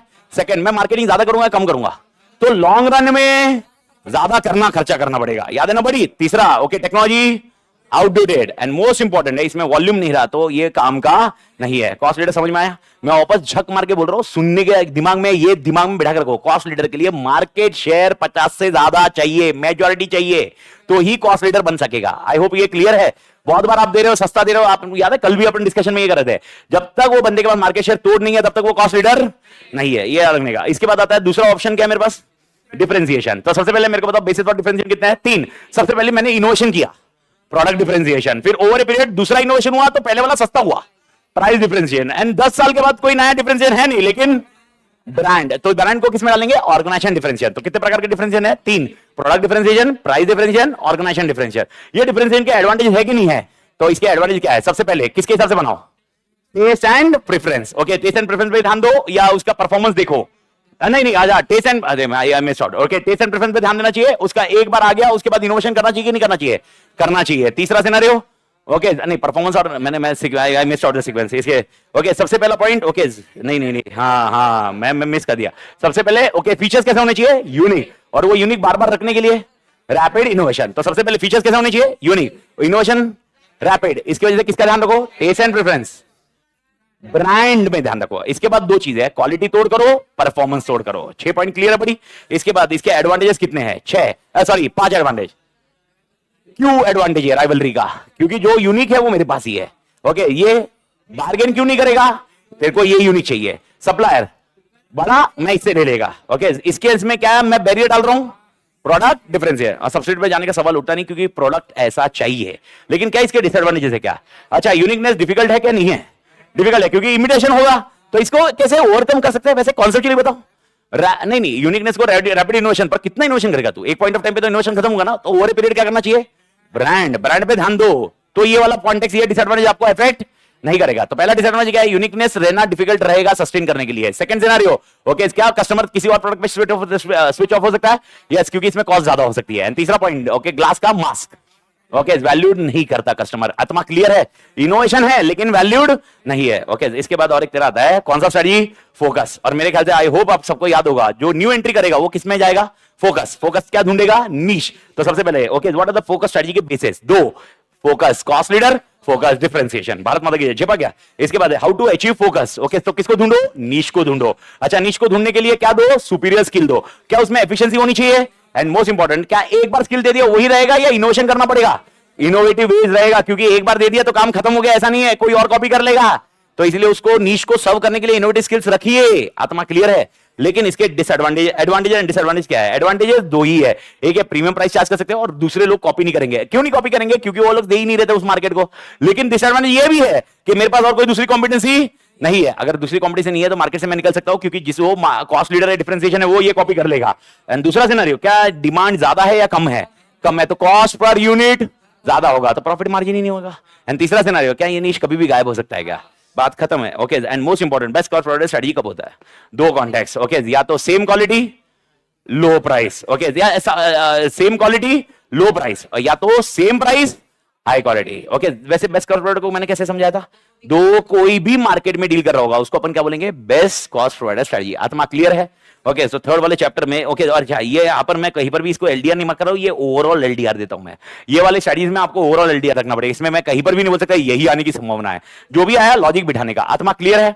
ये होने के बाद आपके लिए नेक्स्ट आता है, okay, that is called, okay, कौन सी स्ट्रेटजी अभी आ रही है, कॉर्पोरेट लेवल स्ट्रेटजी। इसके नाम क्या क्या है, ओके, जेनरिक नहीं, जेनरिक नहीं बोलने का, मैंने आपको ये समझाया था, मैंने आपको बताया था भले जेनरिक वर्ड लिखा हुआ, लेकिन जेनरिक किसको डील करने का, बिजनेस लेवल को। इसको कौन सा बोलने का, corporate level strategy, grand strategy, directional strategy और ग्लूक एंड लॉरेंस। याद होगा चार नाम ये रखने के। ओके, इनकी स्ट्रेटजी कितनी है, चार, stability, expansion, growth and, sorry, expansion and growth साथ में हो गया, रिटेंचमेंट एंड कॉम्बिनेशन। तो सबसे पहले बात करते हैं स्टेबिलिटी का। स्टेबिलिटी में दो क्वेश्चन है, दो क्वेश्चन याद आ रही है बॉडी। सबसे पहले स्टेबिलिटी, कैरेट से कितना स्टेबिलिटी है, फोकस कौन से बिजनेस पे, सेम बिजनेस या new business, same business, same product या न्यू प्रोडक्ट, सेम प्रोडक्ट, किस पे ध्यान दूं, फंक्शनल एफिशिएंसी। ये तो ये चीज क्लियर है, पैसा ज्यादा लगेगा या कम लगेगा, फ्रेश इन्वेस्टमेंट ज्यादा या कम, कम, रिस्क ज्यादा या कम, कम, सेफ्टी अप्रोच है या नहीं है, डेफिनेशन करे क्या, नए बिजनेस को रिडिफाइन करे क्या, नहीं। लेकिन दो चीजें में, दो बहुत अच्छे से ध्यान रखना, यहां पर ग्रोथ नहीं है ऐसा बोलना ही नहीं है, ग्रोथ है लेकिन मॉडेस्ट, एकदम छोटा सा ग्रोथ, स्लो ग्रोथ वाला कॉन्टेक्स्ट रखने का। एंड लास्ट पॉइंट, हम ज्यादा इस पे किसमें ध्यान देंगे, कोर कॉम्पिटेंसी, जिसे कॉम्पिटेटिव एडवांटेज हमारे पास ही रहे, ये कैश का वाला कॉन्टेक्स्ट रहेगा। आई होप याद होगा आपको। एंड दूसरा सिनेरियो, सर ये कौन से सिनेरियो में ये सूटेबल है, पांच सिनेरियो। सबसे पहले एनवायरमेंट, नहीं, पहले प्रोडक्ट का मैच्योरिटी फेज है, एनवायरमेंट है रिलेटिवली स्टेबल है, तीसरा सिनेरियो सबसे इंपॉर्टेंट पॉइंट है, ओके, स्टाफ को क्या है, कंफर्टेबल है। ओके, अभी है ना बाहर डर लग रहा है मेरे को, अब एक्सपांशन इज ए थ्रेट, अभी अभी बहुत सारा एक्सपांशन किया है तो लेट कंसोलिडेट, ये पांच चीजें। आई होप याद आया बड़ी, ठीक है। इसके बाद मेरे लिए एक्सपांशन स्ट्रेटजी। एक्सपांशन स्ट्रेटजी में मैंने आपको पहले चीज क्लियरली बताई है, ये पहले दो क्वेश्चन कब लिखोगे, क्योंकि स्टेबिलिटी में इसके अलावा और कुछ है ही नहीं, लेकिन एक्सपांशन में बहुत सारा मसाला है, तो ये दो कब लिखोगे, ओनली द क्वेश्चन डायरेक्ट आया, अदरवाइज ये क्वेश्चन लिखने का नहीं है। ओके, ये मे में चला गया इसलिए इसके रिपीट होने के चांसेस कम रहेंगे, लेकिन ये कॉन्टेक्स्ट है, डायरेक्ट आता है, डायरेक्ट आता है। तो कितने एडवांटेज के कैरेक्टरिस्टिक्स है, एक्सपांशन के कितने कैरेक्टरिस्टिक्स है, मतलब एडवांटेजेस के क्या कैरेक्टरिस्टिक्स, एक्सपांशन के कितने कैरेक्टरिस्टिक्स है, ओके, 6। सबसे पहले 4 उल्टे सीधे करिए, किसे उल्टे सीधे करिए, ओके, स्टेबिलिटी है। सबसे पहले ग्रोथ है या नहीं है, कौन सा ग्रोथ है, मेमो ग्रोथ, तो रीडेफिनेशन ऑफ बिजनेस होगा कि नहीं होगा, फ्रेश इन्वेस्टमेंट ज्यादा चाहिए, और ये अपोजिट टू स्टेबिलिटी, एंड दो वेरियस परम्यूटेशन कॉम्बिनेशन है एंड हाईली वर्सेटाइल है। आत्मा याद आया। इसके बाद ये कब जाना चाहिए, why you should go with expansion, 5 चीजें हैं लेकिन 4 आंसर याद होगा, एक है वो परम्यूटेशन कॉम्बिनेशन है, तो 4 चीजें कौन सा है, एनवायरमेंट मुझसे डिमांड कर रहा है, demanding pace of activity, CEO feel comfortable, मतलब से सीईओ का प्राइड कंफर्टेबल नहीं, स्टाफ इज कंफर्टेबल, सीईओ को प्राइड है, ये एक्सपीरियंस कर्व, एंड मेरे को मार्केट का क्या चाहिए, control, and last point, it is having permutation combination, market penetration है, मार्केट डेवलपमेंट है, प्रोडक्ट डेवलपमेंट का कॉन्टेक्स्ट है। आत्मा clear. Okay, how many types of expansion are there, 2, internal external. Internal में पहले बात करते हैं, इंटरनल में 2, इंटेंसिफिकेशन डाइवर्सिफिकेशन। इंटरनल मतलब मेरी औकात खुद की है, एक्सटर्नल मतलब मेरी औकात नहीं है, मैं किसी का सपोर्ट ले रहा हूं। ओके, तो इंटरनल में मेरी औकात किसमें है, पहला पॉइंट इंटेंसिफिकेशन। इंटेंसिफिकेशन में 3 चीजें, market penetration, market development, product development. I hope सबको याद होगा, नया product same market, market penetration, okay, नया प्रोडक्ट, ओके, लेकिन सेम मार्केट, प्रोडक्ट डेवलपमेंट। लेकिन इसमें मैंने बताया था जो मार्केट है वो वही मार्केट होना चाहिए। अगर नया प्रोडक्ट नए मार्केट को मैं बेच रहा हूं, डाइवर्सिफिकेशन। इसका मैं एग्जांपल वापस बता रहा हूं। ओके, अगर मैं शर्ट बना रहा हूं और मैं शूज बनाना चालू किया, ये कॉन्सेंट्रिक डाइवर्सिफिकेशन होगा, ये प्रोडक्ट डेवलपमेंट नहीं डालोगे। आई होप याद है बड़ी। ओके, एंड इसके साथ में और एक याद रखने का, ओके, मार्केट नया वही प्रोडक्ट, मार्केट डेवलपमेंट। लेकिन मैंने आपको बताया था मार्केट डेवलपमेंट का कॉन्टेक्स्ट कैसा भी होता है। मार्केट डेवलपमेंट का एग्जांपल मैं याद दिला देता हूं। अगर मैं प्रोडक्ट में चेंजेस भी कर रहा हूं, ओके, या एडवर्टाइजिंग में चेंजेस कर रहा हूं, ओके, तो भी ये मार्केट डेवलपमेंट बनेगा। इफ रिमेंबर रूह अफ़ज़ा वाला एग्जांपल, अगर रूह अफ़ज़ा पहले पानी के साथ लेते थे, अब मैं बोल रहा हूं आप लीजिए दूध के साथ, ये होगा मार्केट पेनिट्रेशन। आप पहले दूध के साथ लेते थे, मैं बोल रहा हूं आप पानी के साथ भी ले सकते हो। ओके, पानी के साथ भी ले सकते हो, तो ये होगा मार्केट डेवलपमेंट। क्योंकि दूध खाली कम जन पीते थे, पानी सब लोग पीते हैं, तो नया मार्केट भी आ सकता है। तो आप देखिए कौन सा क्वेश्चन होगा। अगर मैं बोल रहा हूं रूह अफ़ज़ा आप लस्सी के साथ भी ले सकते हो, मार्केट पेनिट्रेशन। पेनिट्रेशन क्योंकि लस्सी पहले पानी के साथ ले ही रहते हैं, तो लस्सी वाले तो बहुत कम जन रह गए, तो मार्केट पेनिट्रेशन। और मैं पहले बोल रहा हूं ऐसे लस्सी के साथ लेते थे, अब पानी के साथ भी ले सकते हो, मार्केट डेवलपमेंट, क्योंकि नया मार्केट आएगा। आई होप ये लॉजिक क्लियर है सबके लिए। ठीक है, ये होने के बाद है डाइवर्सिफिकेशन। डाइवर्सिफिकेशन में दो प्रकार है, कॉन्सेंट्रिक एंड कॉम्प्लेक्स। कैसे कैसे मालूम पड़ेगा कॉन्सेंट्रिक या कॉन्ग्लोमरेट है? पीटीएम। पीटीएम का full form process, technology, market. लेकिन जब कॉन्ग्लोमरेट लिखोगे उधर प्रोसेस नहीं लिखोगे, उधर प्रोडक्ट लिखोगे। ये आपको डेफिनेशन में ध्यान रखना पड़ेगा, मसाला वर्ड वैसे ही है। अब कॉन्सेंट्रिक में और दो है, कौन सी है? Vertical and horizontal. और वर्टिकल में दो है, फॉरवर्ड एंड बैकवर्ड। ओके, दोनों में से कोई भी रहा तो आपको ध्यान रखना होगा। अगर मैं मैन्युफैक्चर के शूज में जा रहा हूं तो बैकवर्ड। ओके, मैं डिस्ट्रीब्यूटर के शूज में जा रहा हूं तो फॉरवर्ड। ओके, अगर मैं सिमिलर प्रोडक्ट में जा रहा हूं तो हॉरिजॉन्टल। आई होप ये क्लियर है बड़ी। ओके, तो ये आपको ध्यान में रखना होगा। लेकिन याद रखना, मैंने बोला शर्ट बना रहा हूं, शूज बनाया, कॉन्सेंट्रिक, यानी ना वो हॉरिजॉन्टल में है ना वर्टिकल में है। ओके, तो लेकिन पर वो कॉन्सेंट्रिक है, ये क्लियर रखने का। लेकिन शर्ट बना रहा हूं, मैं कपड़ा बनाना चालू किया, बैकवर्ड। शर्ट बनाया, दुकान खुला, शर्ट बनाने के साथ शर्ट ही बना रहा हूं, हॉरिजॉन्टल। शर्ट के साथ रुमाल चालू कर रहा हूं, इसमें से कपड़ा बचा हुआ, याद है, वो भी हॉरिजॉन्टल है। याद आया? ओके, ये वाला याद आएगा। और कॉन्सेंट्रिक कब होगा? जब ये इसके रिलेटेड है लेकिन ये नहीं है, तो आपको याद रखना है ये कौन सा हो जाएगा? कॉन्सेंट्रिक। एंड बाकी तो मेरे को नहीं लगता कॉन्ग्लोमरेट बताने की जरूरत है। आई होप क्लियर है बड़ी। ये होने के बाद आपके लिए एक और एक कॉन्सेप्ट है, एक छोटा सा क्वेश्चन है, इनोवेशन। इनोवेशन होना चाहिए कि नहीं होना चाहिए? अच्छा, कॉस्टली होता है इनोवेशन, लेकिन लॉन्ग टर्म में सस्ता। कितने कैरेक्टर्स है इनोवेशन? एडवांटेजेस है तीन। सबसे पहला क्या होगा? कॉम्प्लेक्स प्रॉब्लम सॉल्व करेगा, प्रोडक्टिविटी इंक्रीज करेगा, कॉम्पिटिटिव एडवांटेज। बढ़िया, आई होप क्लियर है बड़ी। इसके बाद मेरे को एक्सटर्नल में तो दम ही नहीं लगता है कभी भी। एक्सटर्नल तो टाइम पास ही करता हूं मैं। एक्सटर्नल में पहला क्वेश्चन है मर्जर्स एंड एक्विजिशन। लेकिन ये क्वेश्चन कितने प्रकार के? Mergers, it is not acquisition. How many types of? अच्छा, मैंने बोला एक्विजिशन एग्जाम में आया तो आप क्या करोगे? डाइवर्सिफिकेशन। लेकिन अगर मर्जर आया तो ये चार प्रकार के मर्जर है। कौन से? Horizontal, vertical, cogeneric and conglomerate. Okay, ये क्वेश्चन ऑल टुगेदर पिछले आइटम में जा चुका है। पिछले आइटम मतलब कौन सा? सितंबर। तो इसके लिए आप मेहनत नहीं करोगे तो भी चल जाएगा। एंड लास्ट कॉन्सेप्ट है आपके लिए अलायंस। अलायंस आप एलडीआर रखिए। मतलब वैसे देखो मैंने आपको बता दिया इस चैप्टर में एलडीआर बताना थोड़ा सा सेंसिटिव है क्योंकि ये सारा का सारा इंपॉर्टेंट है। ओके, लेकिन इसमें अलायंस अपने को लगता है कि भाई अलायंस आने की संभावना है। तो अलायंस को कैसे याद रखोगे? पोज। पोज का full form political, organisational, strategic and economic. याद है ना बड़ी? ओके, मैं आपको वापस बता रहा हूं, एक चीज मैंने क्वेश्चन बैंक में बताई थी, मैंने मार्क भी करवाया है। एक क्वेश्चन था जिसमें समझ में ही नहीं आ रहा था, वो मर्जर एक्विजिशन लग रहा था, लेकिन वो क्या निकला? अलायंस लग रहा था, सॉरी अलायंस लग रहा था, मर्जर निकला। पर मैंने आपको समझाया वो कैसे करने का। तो आपने को देखने का, अलायंस जब होता है वो सेम होता है, लेकिन अगर अलग अलग का हो रहा है तो अलायंस नहीं होता है, वो क्या होता है? Merger acquisition. भारत माता की झेपा क्या? एक क्वेश्चन आप देखोगे तो आपको मालूम पड़ जाएगा। वॉल्यूम 3 का मैंने बताया था, मार्क किया था। ये कॉन्टेक्स्ट आपको ध्यान में रखना है। ये होने के बाद अपना नेक्स्ट पॉइंट है रिट्रेंचमेंट। मैंने अगर रिट्रेंचमेंट बोला तो कितनी स्ट्रेटजीज? तीन। कौन सी? सबसे पहले टर्न अराउंड करो, डाइवर्स करो, लिक्विडेशन। लिक्विडेशन का कोई मसला नहीं है, लेकिन टर्न अराउंड के लिए आपके पास टोटल 3 क्वेश्चन है। सबसे पहले टर्न अराउंड के डेंजर सिग्नल बताओ। सबसे पहले मेरी लग गई, क्या लग गई? कैश फ्लो, मेरी पोजीशन खत्म हो गई, ये एसेट क्या हो गए? डिटोरिएट, मेरे से मैनेज नहीं हो रहा, नहीं मेरा मार्केट शेयर डिक्लाइन, मेरे से मैनेज नहीं हो रहा है, मिसमैनेजमेंट, एंड मेरे पास स्टाफ बहुत ज्यादा हो गया, ओवर स्टाफिंग। आत्मा क्लियर है? इसके लिए मेरा एक्शन प्लान कितना रहेगा? ये एक्शन प्लान है, एक्शन प्लान मेरे कितने हैं? 5 स्टेप्स। सबसे पहले मैं क्या करूं? करंट सिचुएशन को क्या करूं? एसेस, एनालाइज नहीं, एसेस के बाद क्या करना? एनालाइज। यही करना है, याद है बड़ी? तो असेसमेंट, एनालाइज। फिर तीसरा पॉइंट क्या है? आई इंप्लीमेंट इमरजेंसी एक्शन प्लान। अच्छा, सेकंड में जो प्लान बनाया था उसका नाम क्या था? Strategic plan. लेकिन तीसरा क्या इंप्लीमेंट कर रहे हैं? Emergency action plan. चौथा रीस्ट्रक्चर करो बिजनेस को, और लास्ट रिटर्न टू नॉर्मल। याद आया क्या बड़ी? ओके, मेन अगर आपको याद होगा तो इसमें टर्न अराउंड में से 4-5 स्टेप में से सबसे तोड़ टर्न अराउंड स्ट्रेटजी कब जाती है? ओके, वो जो चौथा होता है ना रीस्ट्रक्चरिंग, वो वाला टर्न अराउंड स्ट्रेटजी है। और तीसरा वाला है stop blooding. Okay, I hope implement emergency action plan. अगर आपकी ऑर्गेनाइजेशन ठुकी हुई है तो ही आएगा, अगर ऑर्गेनाइजेशन ठुकी हुई नहीं है तो ये आने की संभावना नहीं है। ओके और इसके बाद है मेरे एलिमेंट्स कितने हैं, अगर मुझे यहां पर when I want to go with a turn around plan तो मेरे एलिमेंट्स कितने होंगे। तो सबसे पहले एलिमेंट्स को क्या क्या ध्यान रखने का, सबसे पहले मेरे को बताओ पैसे का बंदोबस्त कहां से करूं। तो सबसे पहले पैसों का याद रखने का, तो पहले 2 पॉइंट है। ओके मेरे को क्या करने का, कॉस्ट कम करने का, रेवेन्यू बढ़ाने, एसेट बेचने का, क्विक पे ऑफ करने का। तो पहले 4 पैसों के हिसाब से याद रखिए। सबसे पहले कॉस्ट कम करिए, रेवेन्यू बढ़ाइए, एसेट बेचिए, पे ऑफ करिए, ये 2 हुआ, मेरे को निकालिए। टॉप मैनेजमेंट को चेंज करिए, फिर इंटरनल कम्युनिकेशन बेटर करिए, बाहर का प्रेशर न्यूट्रलाइज करिए, ओके क्रेडिबिलिटी बढ़ाइए। ओके ये आंसर क्या था, एलिमेंट्स ऑफ टर्न अराउंड। तो तेरे 3 क्वेश्चन कौन से टर्न अराउंड के, एक्शन प्लान, ओके स्टेप्स और एलिमेंट्स। ओके जो स्टेप्स है उसको action, sorry danger signal, action plan, elements, danger signal, action plan, elements. अगर मैंने स्ट्रेस बोला तो किसमें जाएगा, action plan. Am I clear till here. लेकिन ये तो ठीक है, ओके ये हुआ फिर भी मैं सक्सेसफुल नहीं हो पाया, तो मेरे पास कौन सा ऑप्शन है, डाइवेस्टमेंट।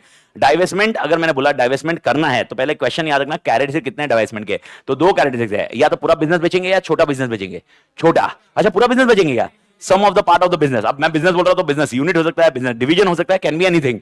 एंड दूसरा सिनेरियो, ओके ये क्या स्टिग्मा है क्या, नहीं, क्योंकि एक अगर डाइवेस्ट हो रहा है तो दूसरा एक्सपांशन होगा। याद आया बड़ी। लेकिन क्या डाइवेस्टमेंट क्यों करता हूं, what is the reason for divestment. तो 5 पॉइंट, सबसे पहला और लास्ट याद रखने का। पहला पॉइंट है ओके मेरे लिए क्या हुआ, ओके मेरे लिए बिजनेस क्या हो गया, मिसमैच। या मेरे को मैंने याद है डिविडेंड का मैंने ऑप्शन बताया था, मेरे पास दूसरा अल्टरनेटिव बेटर था। याद है क्या मैंने एक में से निकाल के कोल इंडिया का एग्जांपल दिया था मैंने, तो बेटर अल्टरनेटिव। और 3 चीजें है, मेरी कंपटीशन में पोजीशन बची नहीं है। अच्छा मेरा कैश फ्लो ठुक गया है, मेरी कॉम्पिटिटिव पोजीशन चली गई, एंड टेक्नोलॉजी आउटडेटेड और मैं मेरे पास पैसा नहीं है। ये 5 रीजन है। लेकिन अगर आपको याद होगा, अगर मैंने क्वेश्चन बोला, मतलब क्वेश्चन है रीजन फॉर रिट्रेंचमेंट, तो आप क्या लिखोगे, यही 5 और साथ में 2 मेरे मन नहीं कर रहा, मैनेजमेंट इंटेंशन, और मेरे को बताओ बेचना बेटर ऑप्शन है कंटिन्यू करने से। ये 2 पॉइंट याद रखने के। ओके तो ये कॉन्टेक्स्ट आप ध्यान रखिए। टेक्निकली मैं आपको बता रहा हूं, अगर 5 अटेम्प्ट देखो, 5 अटेम्प्ट में से ना 3 अटेम्प्ट में और 1 अटेम्प्ट में एमसीक्यू में, 4 अटेम्प्ट में ये क्वेश्चंस आए हुए हैं, कौन से वाले, रिट्रेंचमेंट। तो अगर आप सारे इसमें से मेरे को अगर तोड़ एलडीआर पूछोगे, देखो वापस मैं बता रहा हूं, ये जो स्क्रीन पे जो चार्ट चल रहा है इसमें से मैं एलडीआर एग्जैक्ट दे नहीं पाऊंगा, ये मैंने आपको क्लियरली बताया। लेकिन इसमें से अगर तोड़ एलडीआर बताओ, तोड़ एलडीआर अगर सर मैं ये पढ़ के गया, तो इसके लिए बेस्ट ऑप्शन कौन सा है, retrenchment should be the best option. Retrenchment का पूरा ऑप्शन है। और एक चीज मैं आपको अलर्ट करना चाहता हूं, मेरे ख्याल से भाइयों और भैरो, भाई और भैरो बोल रहा हूं, ओके ये इधर कुछ लिखा है इसने, मैं इसके लिए उधर अटक गया, भाइयों और भाइयों और बहनों, अरे कभी कभी होता है वो स्लिप ऑफ टंग, क्योंकि स्पीड की वजह से। ओके भाई और बहनों, मेरे को एक चीज याद करके बताइए, मैंने आपको एक क्वेश्चन बताया था जब रिट्रेंचमेंट कर रहा था, तो मैंने आपको एक क्वेश्चन क्लियरली बताया था जिसके अंदर ओके मैं बोला था मैं ओके गाड़ी का स्पीडोमीटर वगैरह बनाता हूं और सब लोग इलेक्ट्रॉनिक पे शिफ्ट हो गए थे, तो हमारी डिमांड कम हो गई, तो उसमें डेंजर सिग्नल्स नहीं थे, तो गलती से भी टर्न अराउंड कोई बोल नहीं सकता था, तो अपने को क्या करना था उसमें, एक्सपांशन। यानी फिर रिमेंबर ओके जिसके अंदर क्या करना चाहिए था, क्या स्टेप्स लेना था, उसमें टर्न अराउंड लग रहा था लेकिन टर्न अराउंड नहीं है। तो मैं वो क्वेश्चन दिया था, मैं वापस आपको बता रहा हूं कि वो क्वेश्चन देखना चाहिए। ओके वो क्वेश्चन हमेशा देखना चाहिए। वो 4 क्वेश्चन मैंने आपको दिए थे और 4 क्वेश्चन आपको मैंने अलग से रखे भी है, तो please please make a note of it, और हर टाइम पे मैंने लिखा हुआ है, तो आप देख लेना, वो चीज देखना ही देखना, मिस मत करना।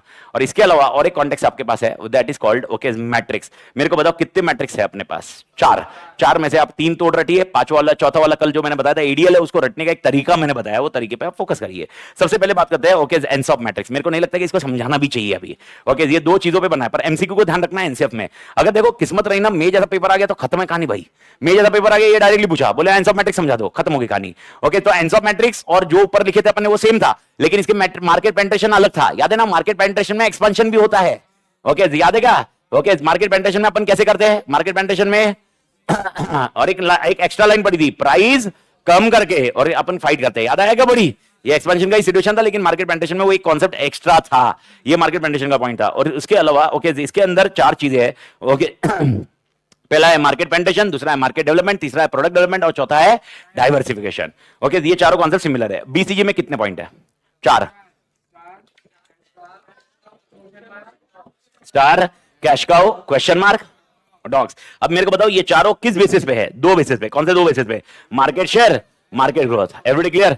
और इसके लिए अपने को स्ट्रेटजीज क्या क्या है, 4, होल्ड, बिल्ड, हार्वेस्ट, डाइवेस्ट। मैंने आपको कॉन्सेप्चुअली बहुत तोड़ किया है, भगवान मेहरबानी करे मेरे ऊपर, मतलब तुम्हारी वजह से, और तुम्हारे ऊपर मेहरबान, मेरे ऊपर मेहरबानी कैसे करेगा, तुम्हारे दिमाग में वो चीजें बिठा दिए तो ओके याद होगा। तो इधर रहा और इधर मैं मार्केट में घुसा तो 4, अगर इधर नहीं घुसा मैं पर ग्रोथ में घुसा तो क्वेश्चन मार्क। Everybody clear. अच्छा ये चारों जो मैं प्रोडक्ट डिसाइड कर रहा हूं, ये चारों क्या मेरे प्रोडक्ट, मेरे या कंप्यूटर के प्रोडक्ट या मेरे ही प्रोडक्ट, मेरे ही प्रोडक्ट। अच्छा ये चारों के लिए चारों स्ट्रेटजी कंफर्म यही होने वाली है क्या, अच्छा मैं कैश काउ को होल्ड बोलूंगा, लेकिन क्या हमेशा होल्ड ही बोलूंगा क्या? कितने प्रोडक्ट है, अगर चारों आ गए तो आंसर बैठ जाएगा, लेकिन अगर चारों नहीं आए, दो आए, दो या तीन आए, क्या आंसर सेम निकलेगा क्या? अच्छा मेरे पास एक ही प्रोडक्ट है, ये करूं क्या? घंटे क्या कर लेगा, कंपेयर किसके साथ करेगा? क्योंकि यहां पर सबसे इंपॉर्टेंट पॉइंट क्या है, अगर आपको याद होगा रिलेटिव मार्केट शेयर। लेकिन क्या इसके लिमिटेशन है क्या बड़ी? यस। सबसे पहला लिमिटेशन 3 पॉइंट क्या है? कॉस्टली है, डिफिकल्ट टू डिफाइन है, एसबीओ है। आत्मा क्लियर है? तो कॉस्टली, टाइम कंज्यूमिंग, ओके ये वाला पहला पॉइंट है। दूसरा point difficult to define, SBO. तीसरा पॉइंट ये फ्यूचर के बारे में ज्यादा घंटा कुछ नहीं बता रहा। एंड लास्ट पॉइंट है ये दो ही चीज पे एम्फेसाइज कर रहा है। कौन से दो चीज पे?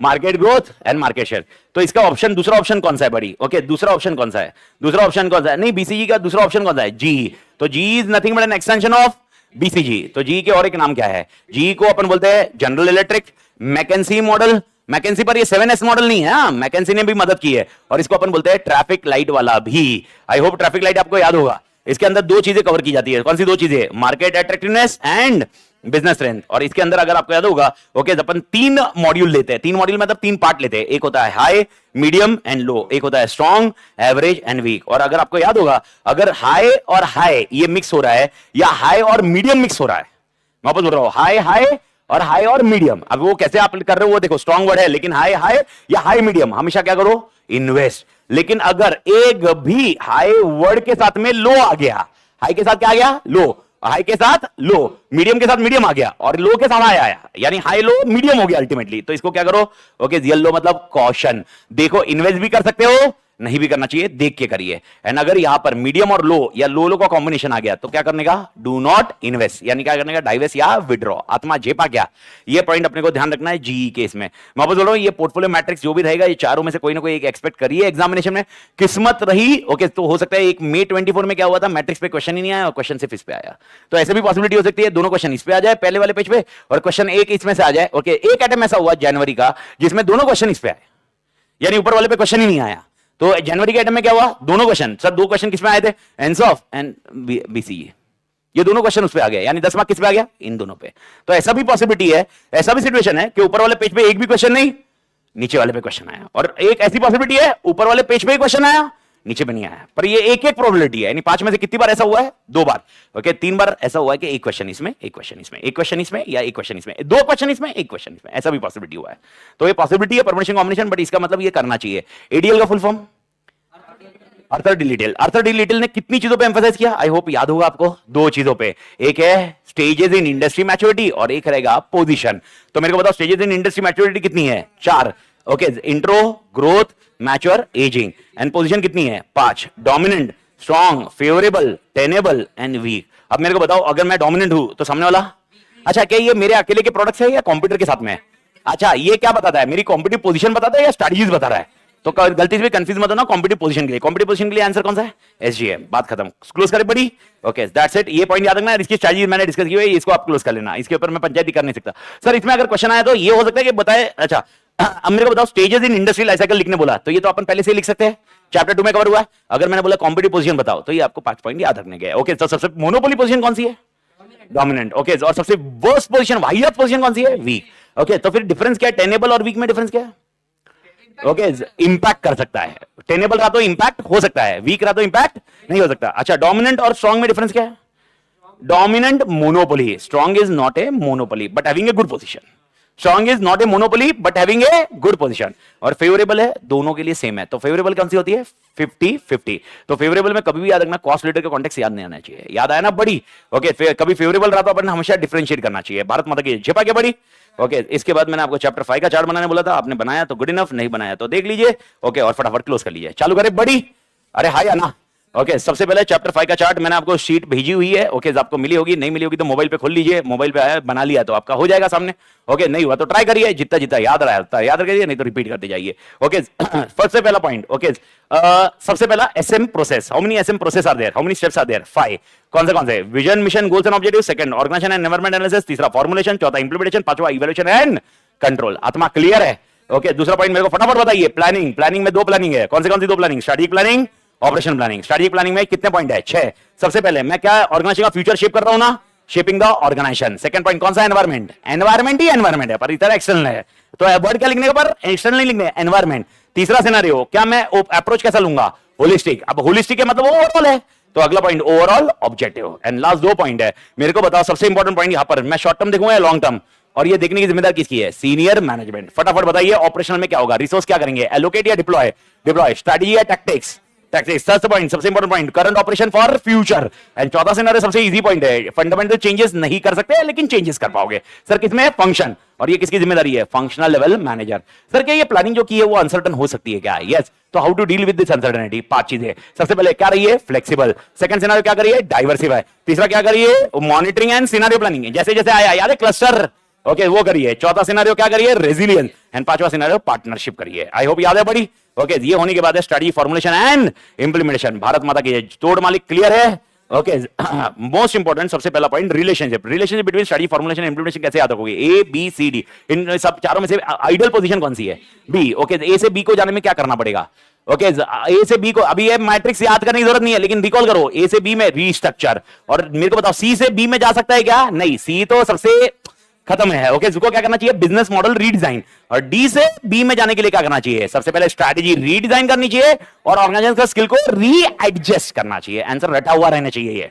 क्लियर बड़ी? उसके बाद है principal combination of strategy formulation and implementation. 1 2 3 4। Okay मेरे को बताओ थ्राइव कौन करेगा? 1 ओके मर जाएगा, 2 एंड 4 लेकिन मरेगा जल्दी, 4 मरेगा धीरे धीरे, 2 ओके सर्वाइव कर लेगा, 3 याद है ना बड़ी। इफेक्टिवनेस एफिशिएंसी उसके हिसाब से लिखो, बस ये रटो। ओके ये होने के बाद तीसरा पॉइंट लिंकेज। मेरे को नहीं लगता ये प्रॉब्लम आनी चाहिए। अब ये लिंकेज किसके बीच में? Strategy formulation and implementation. Strategy and structure आगे, स्ट्रैटेजी फॉर्मुलेशन इंप्लीमेंटेशन में लिंकेज कितने हैं? 2। Forward backward. फॉरवर्ड क्या होता है? स्ट्रैटेजी बनाएंगे फिर इंप्लीमेंटेशन करेंगे। बैकवर्ड क्या हुआ? इंप्लीमेंटेशन पहले करेंगे, नहीं स्ट्रक्चर के बेसिस पे अपन स्ट्रैटेजी बनाएंगे। That is called backward linkage. आत्मा क्लियर है? ओके मैंने बोला भाई मुंबई में बढ़ गया, अभी पुणे चालू करते हैं, ये कौन सा लिंकेज? पुणे चालू करते हैं और पुणे की वजह से क्लासरूम लिया, फॉरवर्ड। अच्छा पुणे में क्लासरूम में 2 बजे के बाद फ्री है तो चलो लाइब्रेरी चालू करते हैं, बैकवर्ड। ये कॉन्टेक्स्ट आया, याद आया? ये होने के बाद आपके लिए डिफरेंस बिटवीन फॉरवर्ड है स्ट्रैटेजी फॉर्मुलेशन एंड इंप्लीमेंटेशन जा चुका है, ये तो रिपीट करने की जरूरत नहीं है लेकिन इजी आंसर है, मैं फटाफट बता रहा हूं। ओके ये जो भी पॉइंट लिखे मैंने किसके लिखे? फॉर्मुलेशन के।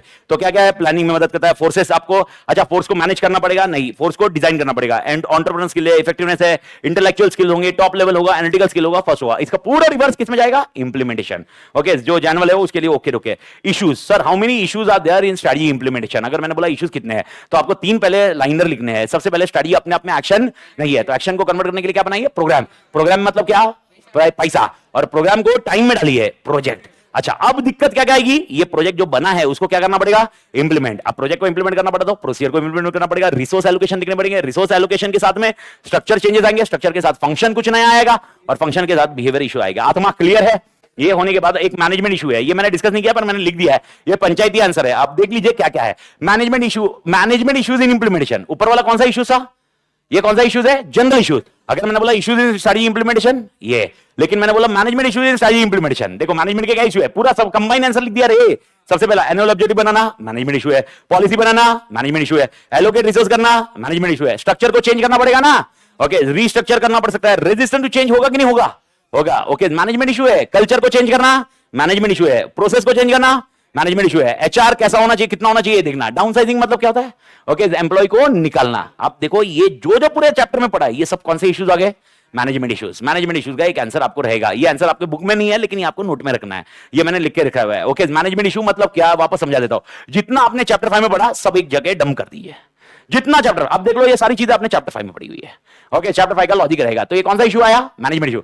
अब ये क्वेश्चन को नोट रखना, ओके दिमाग में रखना, मैं बोल रहा हूं चार्ट में है बुक में नहीं है, चार्ट में है बुक में नहीं है। तो इशू इन स्ट्रैटेजी इंप्लीमेंटेशन जो बुक में भी है चार्ट में भी है, और एक है management issue in strategy implementation. Okay अच्छा ये अगर आंसर याद भी नहीं, सर इसका पॉइंटर है, कुछ भी नहीं है, इसका आंसर नहीं है, पैराग्राफ कुछ भी नहीं है, पॉइंटर है, ये ऐसे ही लिखना है।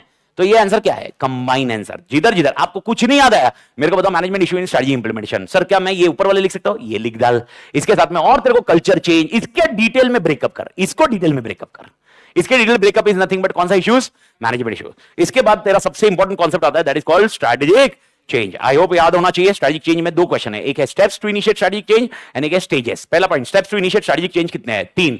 Recognize the need for change, okay second point okay vision shared या shared vision, shared vision, and तीसरा point okay institutionalise the change. आत्मा क्लियर है? How many stages are there for change? 3। Okay unfreeze, change and refreeze. और change में कितने model है? 3। कौन से? ओके पहला पॉइंट कंप्लायंस, नहीं मॉडल नहीं, मैं क्या बोला, सॉरी मॉडल नहीं, मेथड्स। कितने मेथड है? अच्छा है, आप मॉडल में आए तो मॉडल आया तो यही तीन, अनफ्रीज, चेंज, रिफ्रीज। और अगर मैं बोला मेथड्स कितने हैं, तीन। कौन से? Compliance method, identification method, international method. आत्मा क्लियर है? ओके, एक दो नाम याद रखने हैं आपको, एक है कर्ट लिविन और एक है एचसी कैलेमैन। क्या आत्मा ये क्लियर है? ये होने के बाद आपके लिए आता है एक डिजिटल ट्रांसफॉर्मेशन। डिजिटल ट्रांसफॉर्मेशन में कितनी चीजें हैं? चार। सबसे पहले अगर आपको याद आ रहा है तो elements involve in digital transformation. Digital transformation करना है तो पहले क्या करना होगा? सबसे पहले मुझे क्या पता करना है? Goals and objective. मेरे को फिर करंट सिस्टम दिखना है और गैप ढूंढना है। गैप के लिए क्या बनाना है? Road map. और रोड मैप को क्या करने का? Implement and manage. अब क्वेश्चन है, क्या ये चेंज मैनेजमेंट अच्छे से इंप्लीमेंट किया? तो मेरे को बताइए, ओके, क्या इसको फायदा होगा क्या ऑर्गेनाइजेशन को? Answer is yes. Okay okay, parameters, procedures, plan, parties and progress, ये पांच चीजों में उसको फायदा हो सकता है। ओके, याद होगा तो 5P का कॉन्टेक्स्ट है। ओके, इसके बाद सबसे इंपॉर्टेंट पॉइंट है, स्मॉल एंड मीडियम एंटरप्राइज रहा तो डिजिटल ट्रांसफॉर्मेशन कैसे होगा? डिजिटल ट्रांसफॉर्मेशन करने के लिए क्या चीजें होगी? सबसे पहले किसने शुरुआत करनी चाहिए? Begin eight top. Second point, change क्या होना चाहिए? Okay, desired and necessary. मेरे को बताओ डिसरप्शन होगा कि नहीं होगा? होगा, कम से कम करिए, reduce disruption. And most important, okay, communicate करिए। एंड नॉर्म, मतलब मेरे को बताओ चेंज क्या होना चाहिए? एक्सेप्शन होना चाहिए, नॉर्मल होना चाहिए? नॉर्मल। अच्छा, अब मेरे को बताओ डिसरप्शन कम करने से लिए क्या करना चाहिए? डिसरप्शन कम से कम हो इसके लिए क्या करना चाहिए? पहले बताना चाहिए या बाद में बताना चाहिए? पहले। तो वर्ड्स अर्ली होने चाहिए। क्या सबको नॉलेज देना चाहिए? ओके, नॉलेज का मतलब क्या होता है? ट्रेनिंग। तीसरा, एनवायरमेंट कैसे बनाना चाहिए? चेंज वाला, मोटिवेशन वाला। एंड मोस्ट इंपॉर्टेंट है, ओके भाई, ओम भैया वाला कॉन्टेक्स्ट था, चेंज एजेंट। एंड कौन से डिपार्टमेंट को बताना चाहिए? आईटी। ये 5 पॉइंट रहेंगे। आत्मा क्लियर है? ओके, तो मेरे को बताओ ये वाला कॉन्टेक्स्ट है। एंड उसके बाद है नेविगेटिंग चेंज। ओके, मैं वापस बोल रहा हूं, ये 4 क्वेश्चन में जाना कब है? ये 4 क्वेश्चन में जाना कब है? ये 4 क्वेश्चन में कब जाना है? डिजिटल ट्रांसफॉर्मेशन वर्ड नहीं आता तब तक 4 क्वेश्चन में नहीं जाओगे। तो पहला पॉइंट मेरे को बताओ, डिजिटल ट्रांसफॉर्मेशन का पहला क्वेश्चन का नाम एलिमेंट्स। दूसरा क्वेश्चन का नाम, डिजिटल ट्रांसफॉर्मेशन की वजह से मदद मिल रही है क्या? तीसरा, okay, best practices for which enterprise, small and medium. और अगर मुझे नेविगेट करना है चेंज, लेकिन ये चारों क्वेश्चन के साथ में और एक कौन सा वर्ड होगा? Digital transformation. क्या ये चीज क्लियर है? ओके, नेविगेट करने के लिए क्या चाहिए? ओके, सबसे पहले मेरे को बताओ AIIMS and objectives. Always always always communicate. क्या रेजिस्टेंस होगा कि नहीं होगा? तो ready for resistance. And implement change कैसे करना चाहिए? डायरेक्टली या gradual? And most important, training देनी चाहिए नहीं देनी चाहिए? देनी चाहिए। आत्मा क्लियर है? एंड ये लास्ट वाला आंसर मेरे ख्याल से मैकेंसी का मॉडल आप सबको याद होगा। मैकेंसी के कितने मॉडल में है? ओके, ये मॉडल क्या है? ओके, ऑर्गेनाइजेशन डिजाइन देखने के लिए, क्या देखने के लिए? डिजाइन। 7S कौन से थे? 7S में मेरे को हार्ड एलिमेंट बताओ, सॉफ्ट एलिमेंट बताओ। हार्ड एलिमेंट कितने हैं? 3। सॉफ्ट एलिमेंट कितने हैं? 4। पहले हार्ड एलिमेंट कौन से हैं? Strategy, structure, systems. And soft element क्या है? Shared values. उसके बाद और एक क्या है? स्टाइल। एंड तीसरा है skill, sorry, staff and skill. अच्छा, स्टाइल मतलब क्या था? स्टाइल मतलब क्या था? स्टाइल लीडरशिप स्टाइल, याद रखने का, याद है ना बड़ी। शेयर्ड वैल्यू क्या होगा? शेयर्ड वैल्यू कल्चर, यानी और एक वर्ड क्या था? इथिक्स। अपने इथिक्स कैसे रहेंगे? ये रहेगा। ऑर्गेनाइजेशन फ्रेमवर्क कैसा है? इसके लिए मॉडल रहेगा। लेकिन इस मॉडल के भी अपने डिसएडवांटेज है। सबसे पहले कौन सा एनवायरमेंट नहीं लेता? एक्सटर्नल। ये मॉडल स्टैटिक है, डायनामिक है? स्टैटिक। एंड मोस्ट इंपॉर्टेंट, क्या ये क्लियर है क्या? नहीं, अरे ये डायरेक्टली ऐसे ही बता रहा है। एंड मोस्ट इंपॉर्टेंट, ओके, ये गैप ढूंढ के नहीं देता। क्यों नहीं ढूंढ के देता? ये कोई बेंचमार्क नहीं बताता। ये बोलता है इसको देखो और रिपल इफेक्ट देखो। कौन सा इफेक्ट देखो? रिपल। ये हो गए आपके मॉडल के कॉन्टेक्स्ट। आत्मा क्लियर है? ये होने के बाद आपके लिए ऑर्गेनाइजेशन स्ट्रक्चर की कहानी आती है, जिसके अंदर कितने स्ट्रक्चर है? 8। जिसको जिसको निकलना रहेगा तो निकल सकते हो, मतलब 6 बजे जिसका जिसका पलटी कल, ओके, निकल देना ना मतलब भाई। Okay, organization structure. सबसे पहले ऑर्गेनाइजेशन। अच्छा, linkage between strategy formulation implementation कितने हैं? Linkage between strategy formulation implementation. बाकी तो बोलो ना, मेरे वाले पंटर तो बोलो ना। मेरे वाले पंटर किधर नहीं जा रहे? 2। कौन सा? बैकवर्ड एंड फॉरवर्ड, याद है ना बड़ी। अब मेरा क्वेश्चन आ रहा है, okay, linkage between strategy and structure है कि नहीं है? Relationship between strategy and structure है कि नहीं है? किसने बताया? चैंडलर। तो चैंडलर ने कितने लिंकेज बताए? 5। नया स्ट्रेटजी बना, उसके बाद एडमिन प्रॉब्लम आया, परफॉर्मेंस डिक्लाइन हुआ, स्ट्रक्चर में चेंज हुआ और परफॉर्मेंस अच्छा हुआ। आत्मा झेपा क्या? ओके, ये होने के बाद है सबसे इंपॉर्टेंट पॉइंट। ओके, 8 स्ट्रक्चर के नाम फटाफट बताइए, कौन से? Simple structure, okay, functional structure, divisional, multi divisional, matrix. Matrix के बाद एसबीयू और लास्ट 2 है नेटवर्क स्ट्रक्चर एंड आरग्लास स्ट्रक्चर। आत्मा क्लियर है? और सबके अंदर एडवांटेज डिसएडवांटेज है, जिसको आपको रटना चाहिए और कोई ऑप्शन नहीं है। ओके, मैं आपको बता देता हूं, एडवांटेज डिसएडवांटेज लिखे हुए हैं, उसके अंदर कंटेक्स्ट को ध्यान रखिए। सबसे पहले सिंपल स्ट्रक्चर है। ओके, डोंट वरी, आप इधर ध्यान दीजिए। ओके, अपन भी एक दिन जाएंगे जब टाटा करके निकलेंगे बाजू में, ठीक है ना? ओके, हाँ, ये अपन जाएगा बाजू में टाटा करके, रूम में जाके टाटा करके निकालूंगा, ठीक है बड़ी। ओके, इस पर अभी आप ध्यान दोगे तो। अरे खत्म नहीं हुआ शिवा, बचा है मेरा 15 मिनट है। अच्छा ठीक है, 15-20 मिनट, 15 मिनट लगेगा मेरे को। ओके, ओए पंडर इधर, हाँ, अरे वो लेके नहीं जा रहे हैं। अरे कर दूंगा रे, पहले इधर कर। ओके, चल पहले फटाफट। पहला स्ट्रक्चर कौन सा है? सिंपल। मेरे को बताओ, क्या ये ओपन है, फ्लेक्सिबल है, रिस्पॉन्ड टू चेंजेस? भारत माता की जय। ओके, डिसएडवांटेज क्या है? स्पेशलाइजेशन होगा या नहीं होगा? कम होगा। क्यों नहीं होगा स्पेशलाइजेशन? क्योंकि क्यों फंक्शन ही नहीं है ना, तो कोई भी स्पेशलाइजेशन एक एरिया में नहीं है। सेकंड, रूल ज्यादा नहीं है, इनफॉर्मल है, अनसोफिस्टिकेटेड इन्फॉर्मेशन सिस्टम है, और डायरेक्ट इन्वॉल्वमेंट किसका है? ओनर एंड मैनेजर, वो डायरेक्ट इन्वॉल्वमेंट हो जाता है। इसका ओवरकम करने के लिए कौन सा स्ट्रक्चर? फंक्शनल। पर फंक्शनल का कॉन्सेप्ट क्या है? सबसे पहला simple and low cost, second specialization, word I hope याद होगा अभी। तीसरा सिनेरियो एफिशिएंसी इंप्रूव होती है, पर ये एफिशिएंसी इंप्रूव किसके इस कंपैरिजन में होती है? आगे। ओके, स्पेशलाइजेशन का कॉन्टेक्स्ट क्या था? ओके, अभी यार अकाउंट्स डिपार्टमेंट का स्पेशलाइज आ गया, एचआर का स्पेशलाइज आ गया, आईटी का स्पेशलाइज आ गया। इसके बाद लेस कंट्रोल, अब ये less control compare to divisional, and most important rapid decision making. लेकिन डिसएडवांटेज क्या है? कोऑर्डिनेशन होगा नहीं। और इधर कौन सा अप्रोच है? नैरो। सर नैरो अप्रोच क्यों है? क्योंकि वो डिपार्टमेंट का सोच रहा है या कंपनी का सोच रहा है? डिपार्टमेंट खुद के बारे में सोच रहा है। याद आएगा बड़ी। इसके बाद आता है डिविजनल स्ट्रक्चर। सबसे पहला कॉन्टेक्स्ट है डिविजनल स्ट्रक्चर में। मेरे को बताओ कितने प्रकार के डिवीजन डिवाइडेड है, कितने एरियाज है डिवीजन डिवाइडेड करने के लिए? 4। सबसे पहले ज्योग्राफिकल एरिया, पहला एरिया है तो उसको क्या बोलते हैं? Geographical area. दूसरा सिनेरियो कौन सा है? प्रोडक्ट। तीसरा कौन सा है? कस्टमर। एंड चौथा कौन सा है? प्रोसेस। मैं वापस आपको चीज एक बता देता हूं, ये चारों के लिए एमसीक्यू आ सकते हैं, मैंने क्लियरली क्लास में बताया हुआ था। हो सकता है आपका रिवीजन में नहीं है, पर आप जब पढ़ोगे तो ये चारों केस में बरोबर देखना, चारों केस में एमसीक्यू का कॉन्टेक्स्ट है कि भाई ज्योग्राफिकल एरिया पे कब डिवाइड करना है। अगर मुझे लग रहा है कि लोकल कंट्रोल, लोकल सिचुएशन का लोकल कंट्रोल देना है, मुझे लग रहा है कि नॉर्थ और साउथ का अलग अलग करना है, कम्युनिकेशन इशू आएगा, तो मैंने कौन सा जाना चाहिए? ज्योग्राफिकल। लेकिन मेरे पास प्रोडक्ट है, अब बहुत सारे प्रोडक्ट है, तो प्रोडक्ट बेस्ड डिवीजन नहीं करना चाहिए। ये कब करना चाहिए? जब प्रोडक्ट बहुत ज्यादा है, बहुत कम है। कम है, ज्यादा है तो नहीं, ज्यादा हुआ तो कितने डिवीजन बनाओगे? कम रहे तो आपको ये करना पड़ेगा। ओके, कस्टमर, आपको लगता है आपके कस्टमर बहुत सारे हैं, लेकिन 2-3 कस्टमर एकदम पैरामाउंट इंपॉर्टेंस के हैं, तब आपको कौन सा डिवीजन करना चाहिए? Work customer. And last point है process division. I hope clear है बड़ी। इसका एडवांटेज है चोमू बना है। सबसे पहले अकाउंटेबिलिटी हो, अकाउंटेबिलिटी सेट करता है डिविजनल, क्योंकि डिवीजन ए डिवीजन बी के मैनेजर रहेंगे। सेकंड सिनेरियो एम्प्लॉय मोरल तोड़ रहेगा, कैरियर डेवलपमेंट होगा कि नहीं होगा? क्यों कैरियर डेवलपमेंट होगा? ग्रोथ है ना। And most important local control will है, लोकल सिचुएशन का लोकल कंट्रोल। लेकिन डिसएडवांटेज क्या है? सबसे पहला कॉस्टली। अच्छा, ये कंपैरिजन किसके सामने है? फंक्शनल। दूसरा scenario functional specialist double double लगेंगे, और तीसरा सिनेरियो डुप्लीकेशन होएगा। And most important manager should be well qualified. ये कौन सा मैनेजर है? जनरल मैनेजर, याद है ना डिवीजन का। लेकिन इसको ओवरकम करने के लिए और कौन सा है? Multi divisional. मैं आपको क्लियर कट अभी झक मार के बार बार बोल रहा हूं, क्लियरली बता रहा हूं, मल्टी डिविजन का जो भी पॉइंटर आया, कुछ भी आया, मसाला लग रहा होगा मल्टी डिविजनल है, लेकिन आंसर क्या लिखा है? एसबीयू। मेरा दिमाग नहीं खराब करना बाद में। अच्छा, फिर ये मल्टी डिविजनल लिखना कब है? जब क्वेश्चन मल्टी डिविजनल पूछे। अगर मल्टी डिविजनल का कुछ भी, अच्छा मल्टी डिविजनल का एक आंसर मैं बता रहा हूं, वो डिविजनल मैनेजर ऐसा है जो ऑपरेशन के पास भी ध्यान देगा और डिवीजन के लिए ध्यान देगा, डिवीजन का भी ध्यान देगा और ऑपरेशन का भी ध्यान देगा। डिविजनल मैनेजर ऐसा था। अगर ऐसा ही क्वेश्चन आए तो भी आप क्या लिखोगे? एसबीओ। बात खत्म। मैंने आपको ये समझाया हुआ है, क्योंकि इसको ओवरकम किसने कर लिया है? एसबीओ। दिमाग थोड़ी मत करना, बस मल्टी डिविजनल के लिए कंटेक्स्ट है। तो फिर ये रट के भी फायदा क्या होगा? अगर क्वेश्चन कब आया? डायरेक्ट। बात खत्म। जब तक डायरेक्ट नहीं आता तब तक इसमें जाने का नहीं। इसके 4 पॉइंट क्या है? ये सेपरेट डिवीजन है, ये तो अपने को पता ही है। सेकंड, फंक्शनल हायरार्की होगी इसमें, डिवीजन मैनेजर डिफाइन होगा, और स्मॉल कॉर्पोरेट ऑफिस होगा जो लॉन्ग टर्म के बारे में सोचेगा। तो डिविजनल मैनेजर किसके बारे में सोच रहा है? लॉन्ग टर्म नहीं सोच रहा है, ऑपरेशंस। याद होगा डिविजनल मैनेजर को सब ऑपरेशन के काम दिए हुए थे, ये वाला पॉइंट रहेगा। लेकिन सबसे बाहरी कौन है भाई? एसबीओ। एसबीओ का full form strategic business unit. अब ये एक बिजनेस में मल्टीपल ग्रुप्स डाल सकते हैं ना बड़ी। ओके, वो ग्रुप्स कौन से हो सकते हैं? 3। सीटीएम। सीटीएम का full form competency, technology, market. अरे याद है, पीटीएम जैसा ही है ना। तो अब एसबीयू के इसमें आपके मल्टीपल कैरेक्टरिस्टिक्स है, इसमें से देख लीजिए जो जो आपको आंसर याद आता है। लेकिन मैंने आपको एक क्लियर कट एजेंडा बताया था, मैंने तो कॉपी किया हुआ इसमें, अगर आपको याद है। ओके, सबसे पहला ये सिंगल बिजनेस या कलेक्शन बिजनेस हो सकता है। सेकंड, इसके खुद के सेट ऑफ कॉम्पिटिटर है, और इसको मैनेज करने के लिए बिजनेस लेवल मैनेजर है या सीईओ है। याद आएगा बड़ी? ये 3 कौन से कैरेक्टरिस्टिक्स है? Important characteristics. अगर आपने कोई क्वेश्चन आया खाली इंपॉर्टेंट कैरेक्टरिस्टिक्स बताइए, ये 3। लेकिन अगर क्वेश्चन आया कैरेक्टरिस्टिक्स, एडवांटेज या एट्रीब्यूट्स बताइए, ये 8।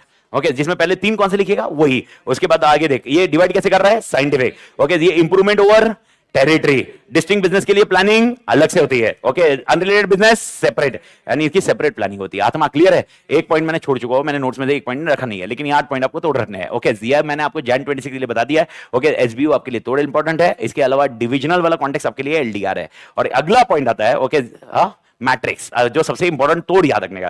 मैट्रिक्स का कॉन्टेक्स्ट आई होप आप सबको याद है, गलती से भी नहीं याद है तो ध्यान रखना भाई, मैट्रिक्स सबसे तोड़ कॉन्सेप्ट है। और मैट्रिक्स एक ऐसा मॉडल है जिसको आना मतलब आया, ओके, कॉन्सेप्चुअली क्रैक करना है। तो सबसे पहला पॉइंट मैट्रिक्स में डेविन्स एंड लॉरेंस का स्टेप बताओ, और ये वो फुली स्टेप याद होगा।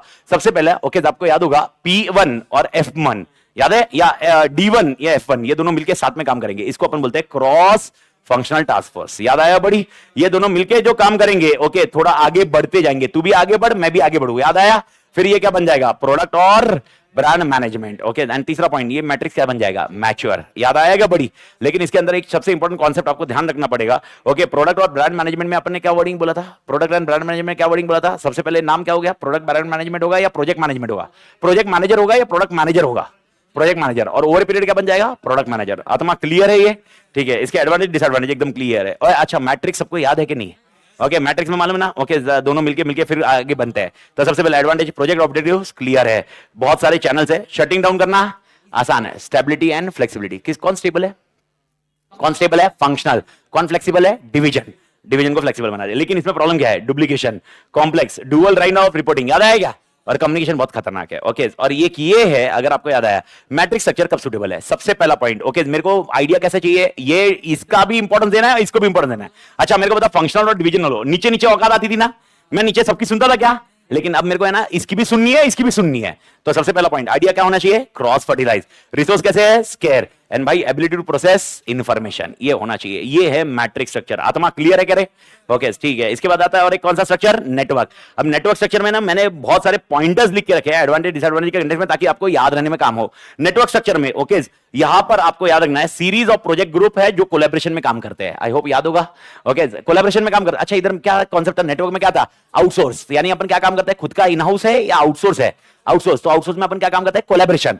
और एक कॉन्सेप्ट अगर आपको याद होगा, मेक ओवर बाय डिसीजन, याद आया ना बड़ी, तो बाय अपन कर रहे रेदर देन मेक। अच्छा सैलरीड एम्प्लॉयड है या भाई अपन कमीशन वगैरह देते हैं, कमीशन, ओके अपन सैलरीड एम्प्लॉय नहीं रखते। तो देख लेना नॉन हायरार्किकल है, ये नॉन हायरार्किकल याद आया क्या, कॉबवेब याद है नाम, कॉबवेब है, cobweb. Okay most important make over buy, buy और मेक, और एम्प्लॉय अपन अपॉइंट नहीं करते जिनकी सैलरी नहीं देते, नहीं बाय और मेक है, मैं मतलब बोलने के लिए मैं बोल रहा हूं, पर आपको ये समझ में आ गया क्या, दो वर्ड होना चाहिए।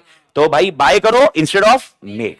ओके एम्प्लॉय कट लिए, एम्प्लॉय कैंसिल किया, मतलब समझा क्या, यानी कौन सा एम्प्लॉय नहीं है, सैलरीड, यानी अपन सैलरी वाला कॉन्ट्रैक्ट खत्म है। फ्लेक्सिबल है या नहीं है, okay concentrate on distinctive competency, हमारा कॉम्पिटेंसी क्या है, आईटी, हम उस पर ही ध्यान देंगे। लेकिन यहां पर सबसे बड़ा प्रॉब्लम क्या है, ट्रबल क्या है, ट्रबल मेरे जो पार्टनर्स है, मेरे पार्टनर्स मतलब कौन, मेरे सप्लायर, मेरे क्या बन सकते हैं, कॉम्पिटिटर्स। एंड और यहां पर we can only specialize only in few functions, और एम्प्लॉय को क्या है, कॉन्फिडेंस लैक है। अगर आप ये मैंने जब बनाया था ये पॉइंट में मैंने फास्ट में लिखा था कल, ओके लेकिन अगर आप देखोगे तो ये 3 पॉइंट आपके डिसएडवांटेजेस है, ये 2 पॉइंट आपके एडवांटेज है, ऊपर के कैरेक्टरिस्टिक्स जैसे हो गए। ओके कैरेक्टरिस्टिक्स यानी उसके बारे में लिखने के लिए याद रखना। और सेम लॉजिक आर क्लास में जाइए, आर क्लास में सबसे पहला point, it is what is used between top and lower IT, किसको निकाल दिया अपन ने, मिडल। तो मिडल को क्या नाम दिया, कॉन्स्ट्रिक्टेड मिडल। ओके इसके एडवांटेजेस 2, डिसएडवांटेजेस 2। ओके मेरे को बताओ एडवांटेज क्या है, कॉस्ट ज्यादा या कम, कम। ओके यहां पर सिंपल डिसीजन मेकिंग होएगा ना, and most important okay simple decision making क्यों हुआ, क्योंकि directly top and lower. And यहां पर प्रॉब्लम क्या है, ओके एम्प्लॉय के लिए काम कैसा हो गया, मोनोटोनस, एंड यहां पर मोटिवेशन नहीं है। क्यों मोटिवेशन नहीं है, प्रमोशन ही नहीं है, प्रमोशन का कॉन्टेक्स्ट खत्म हो गया। याद रखना ये 8 में से अभी तक के अटेम्प्ट में ओके 4 अटेम्प्ट में जिसमें क्वेश्चन आया हुआ है, एक अटेम्प्ट में जिसमें क्वेश्चन नहीं आया इनके ऊपर, लेकिन ये तोड़ एलडीआर रहता, जिसमें से जैन 26 के लिए मैंने बताया ऑर्गन स्ट्रक्चर में आपके 3 एलडीआर रखने के, डिविजनल ओके एसबीयू और मैट्रिक्स। आग बंद करके रटने का भाई, आग बंद करके रटने का। आत्मा क्लियर है, मैं थियरी पॉइंट ऑफ व्यू बताया, एमसीक्यू पॉइंट ऑफ व्यू तो सब वाले आता है। अब छोटा सा कॉन्सेप्ट ओके बचा हुआ, छोटा सा पोर्शन बचा है, सबसे पहला पोर्शन बचा है कल्चर। ओके कल्चर का याद आया क्या बड़ी, what is the fit, fit का कॉन्टेक्स्ट, फिट कब होगा, कल्चर फिट कब होगा, ये भूलो मत। हाँ मैंने मां कसम बोल रहा हूं, एक घंटे डाले, फिट कब होगा।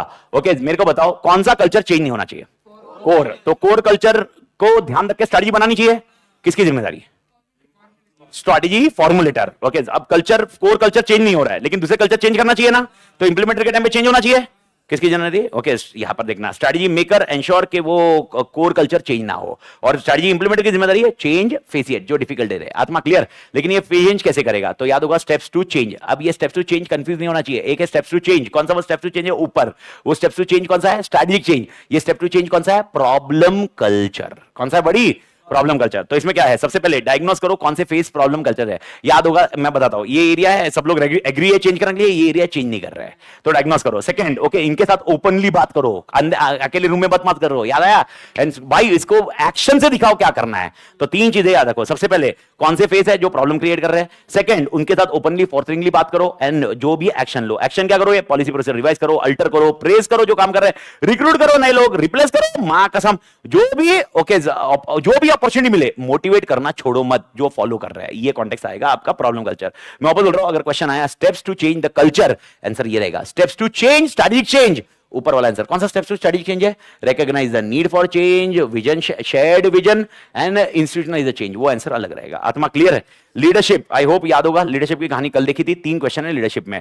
सबसे पहला है रोल्स क्या है, उसके बाद रिस्पांसिबिलिटीज क्या है, और उसके बाद आपका टाइप्स है। टाइप्स तो 2 मिनट में खत्म कर दोगे आप। 2 टाइप्स का कॉन्टेक्स्ट क्या है, ट्रांसफॉर्मेशनल ट्रांसनेशनल। लेकिन मेरे को बताइए सबसे पहला पॉइंट रूल्स क्या है, 5 रूल्स याद रखने का। ऐसा था ओके, क्या था, staying at top, yes yes yes yes yes, सब मिलके काम करेंगे, स्पिरिट द क्रॉप। अच्छा एनवायरमेंट में चेंज हुआ, क्या उसको अडैप्ट करना पड़ेगा, अडेप्टिंग चेंजेस। अरे याद आया क्या, लीडरशिप कैसी होनी चाहिए, ओके पॉलिटिकल या ethical, ethical. And most important, कुछ भी गलती हुई क्या करेक्टिव एक्शन लेने से शर्माना चाहिए, नहीं। ओके ये 5 पॉइंट है, ये 5 क्या क्वेश्चन है, रोल्स।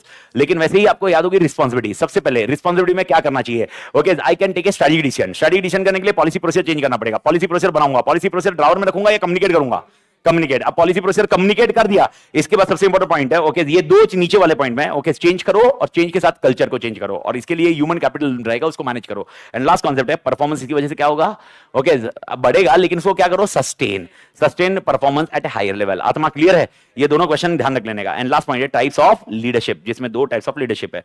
ये तीनों कॉन्टेक्स्ट में कौन सा क्वेश्चन किसके साथ कंफ्यूज हो सकता है, चैप्टर 1। ओके चैप्टर 1 के साथ कौन सा क्वेश्चन कंफ्यूज हो सकता है, roles and responsibility of corporate level. तो मेरे को बताओ अगर एग्जाम में roles and responsibility of CEO आया तो चैप्टर 1। ओके अगर मैंने बोला एक सीईओ है जिसने अपनी लीडरशिप की या मैंने क्वेश्चन बताया हुआ है किसी और के हाथ में दिया है, तो कौन सा वाला लिखने का, ये वाला चैप्टर, आत्मा छिपा।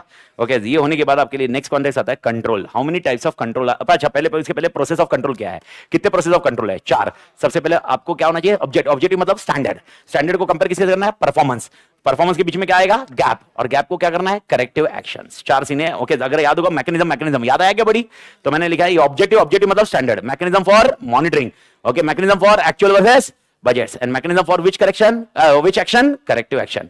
How many types of organization control are there, 3। कौन से, operational, management, strategy. Okay purchase order बरोबर रिलीज हुआ कि नहीं देखना, परचेज ऑर्डर बरोबर रिलीज हुआ कि नहीं देखना, ऑपरेशनल।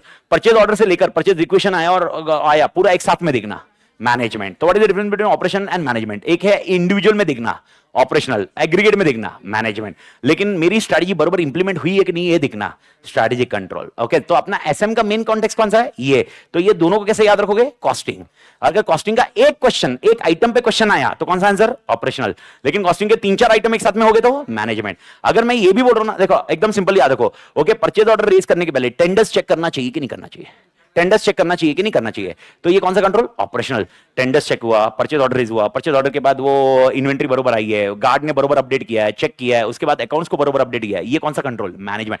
एक से ज्यादा हो गया तो कौन सा कंट्रोल, मैनेजमेंट, याद रखिए। ओके उसके बाद आया स्ट्रेटजी कंट्रोल। स्ट्रेटजी कंट्रोल में 4 चीजें याद रखनी है आपको। सबसे पहले मेरे अजम्पशन सही है कि नहीं है, ओके प्रीमाइस कंट्रोल। आपको ये चीज बहुत अच्छे से समझनी चाहिए। मैं वापस बता रहा हूं, एग्जाम्पल एक क्वेश्चन में एकदम क्लियर कट ऐसा बताया जाएगा कि भाई एनवायरमेंट पहले आपने एनालाइज किया था, उसके बाद एनवायरमेंट में चेंजेस हुए और आपने उसको ध्यान रख के आपने स्ट्रेटजी अपडेट की।